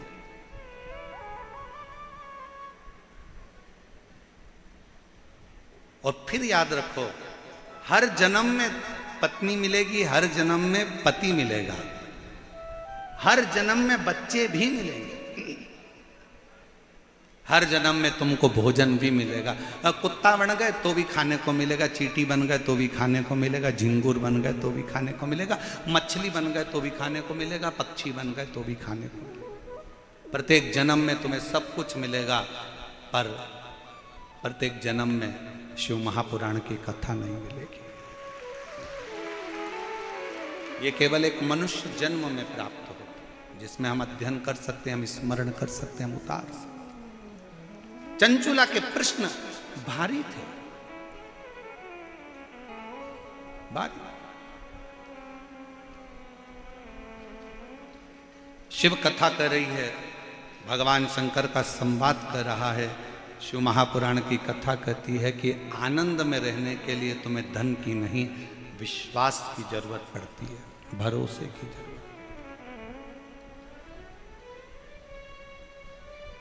जब आप लोग 21 मई से 27 मई तक निरंकारी मैदान दिल्ली में जो शिव महापुराण की कथा होगी, उसको जब आप श्रवण करोगे तो दिल्ली से जब आप उस कथा को निरंकारी मैदान दिल्ली से जब सुनोगे 21 मई से 27 मई तक, तो उस कथा का स्मरण में आप देखेंगे कि पांडवों का जितना भरोसा कृष्ण पर था, पांडवों का उससे अधिक भरोसा शिव पर था, भगवान शंकर पर। और भरोसा ही तो होना चाहिए। एक पत्र है, अच्छा है।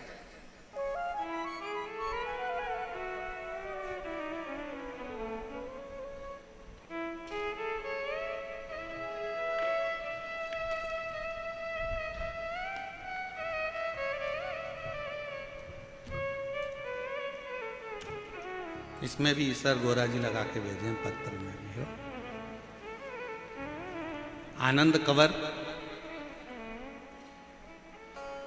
पता है सोडाला, रामनगर वेद विला, डी कॉलोनी, जयपुर। मेरा मोबाइल नंबर ये है।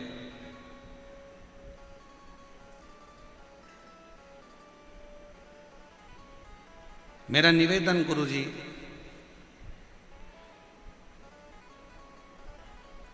मैं आनंद कंवर, गले में गठान हो गई थी, जिस गठान को डॉक्टर ने गलत कहना चालू करा था। हम लोग बहुत परेशान हो गए।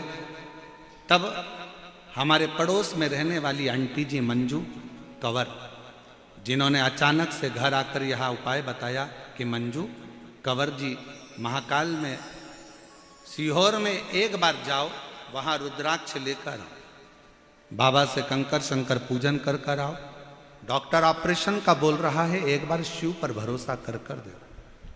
हम लोग गए, कंकर शंकर पूजन कर कर वहाँ का रुद्राक्ष लाए, शिव जी के मंदिर जाना चालू करा, लोटा भरकर जल चढ़ाना प्रारंभ करा। गुरुजी, आज मैं बाबा को धन्यवाद देने आई हूँ। डॉक्टर ने तो गले में जो गठान हुई थी उसका ऑपरेशन का बोला था, पर मेरे बाबा ने, पत्र को आप लोग एलईडी पर पढ़ सकते हैं, मेरे बाबा ने 15 दिन के भीतर गांठ व दर्द को समाप्त कर दिया, और गठान भी पूरी मेरी 15 दिन के अंदर समाप्त। 15 दिन के गठान। कहीं बैठे हों तो एक बेलपत्र लेने के लिए आ सकते।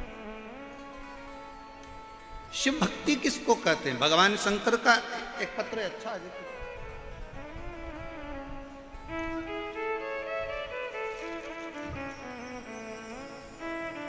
मेरा नाम राजेश धाकड़ है, मेरे पति का नाम रूप सिंह है, मेरे बेटे का नाम सचिन कुमार धाकड़। मैं जयपुर आगरा रोड की निवासी हूँ। मेरा मोबाइल नंबर ये है, कहीं बैठी हो तो आ सकते हैं। मैं सबसे पहले जजमान परिवार श्री अग्रवाल जी को धन्यवाद देती हूँ, सुधीर जी को, जिन्होंने जजमान पद ग्रहण किया, और पूरी समिति को धन्यवाद देती हूँ जिन्होंने हमको ये 7 दिन की शिव पुराण की कथा श्रवण करने का सौभाग्य दिया।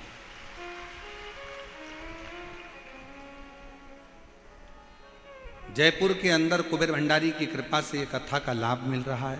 गुरुदेव, मेरा बेटा सचिन 6 साल से नीट की तैयारी कर रहा था, पर 6 साल से नीट की तैयारी करता पर उसका सिलेक्शन नहीं हो पा रहा, जिसकी वजह से मेरा बेटा पूर्ण तरह से हार चुका, धीरे धीरे डिप्रेशन की ओर जाना चालू हो गया।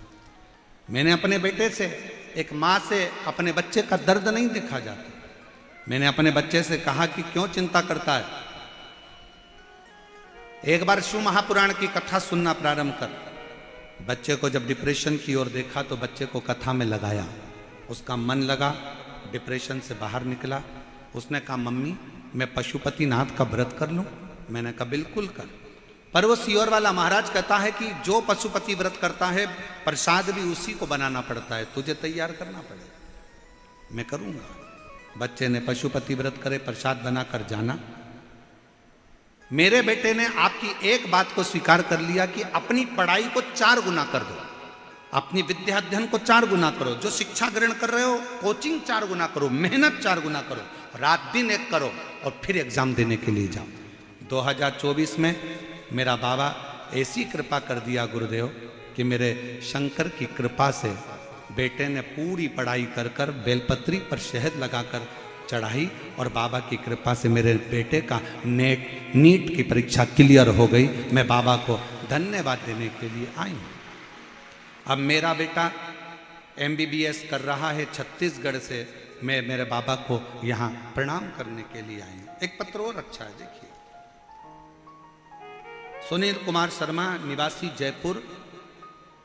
मैंने 2020 से शिव महापुराण की कथा प्रारंभ करी है सुनना, आराधना। गुरुजी, मेरा बेटा सॉफ्टवेयर इंजीनियर है। मैं चाहती थी कि मेरे बेटे की सरकारी नौकरी लगे, पर मेरा बेटा नौकरी की तैयारी कर कर कर हार गया, नौकरी नहीं लगी। आखिरी में उसने विचार करा कि मम्मी मैं प्राइवेट कोई जॉब ढूंढ लेता हूँ। तब मैंने मेरे बच्चों से कहा कि तुम चिंता मत कर, तू एक बार पशुपतिनाथ का व्रत कर। वो सियोर वाला महाराज कहता है कि मेहनत कर कर शहद लगाकर बेलपत्र अर्पित कर, परीक्षा दे, बाबा कुछ ना कुछ फल जरूर देगा। 5 पंडाल के अंदर कथा बैठकर सुन। मेरे बेटे ने पढ़ाई भी करी, 5 पंडाल के अंदर जाकर कथा सुनी और बाबा की कृपा से आज मेरा बेटा सरकारी जॉब में लग गया। मैं बाबा को यहाँ पर धन्यवाद देने के लिए आई हूँ। मैं बाबा को यहाँ प्रणाम करने के लिए आई। गुरुदेव, हाई कोर्ट में सिस्टम असिस्टेंट के पद पर मेरे बेटे की नियुक्ति हुई है। मैं बाबा को यहाँ प्रणाम करने के लिए आई।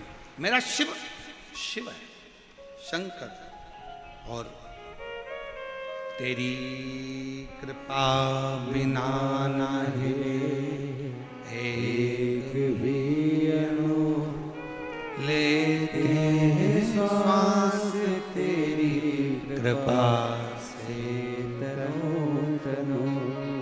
बखान क्या करूं मैं आँखों के ढेर का, चपटी बहुत में है खजाना कुबेर का। गंगाधार मुक्ति द्वार ओमकार तू, भोले ओमकार तू। आयो शरण तिहारी शंभु कारतार तू। बखान क्या करूं मैं राखों के ढेर का, चपटी भभूत में है खजाना कुबेर का। गंगाधार मुक्ति द्वार ओमकार तू, भोले ओमकार तू। आयो शरण तिहारी शंभु कार। गले में गांठ थी, डॉक्टर ऑपरेशन का कह दिया था, गलत बातें बोल रहा था कि ये कुछ गलत है, पर बाबा की कृपा से पूरी गठान भी गल गई और दर्द भी बंद हो गया। डॉक्टर ने ऑपरेशन करने से मना कर दिया। और शिव की कृपा से स्वस्थ है। उसकी उदारता होना चाहिए, उसकी उदारता।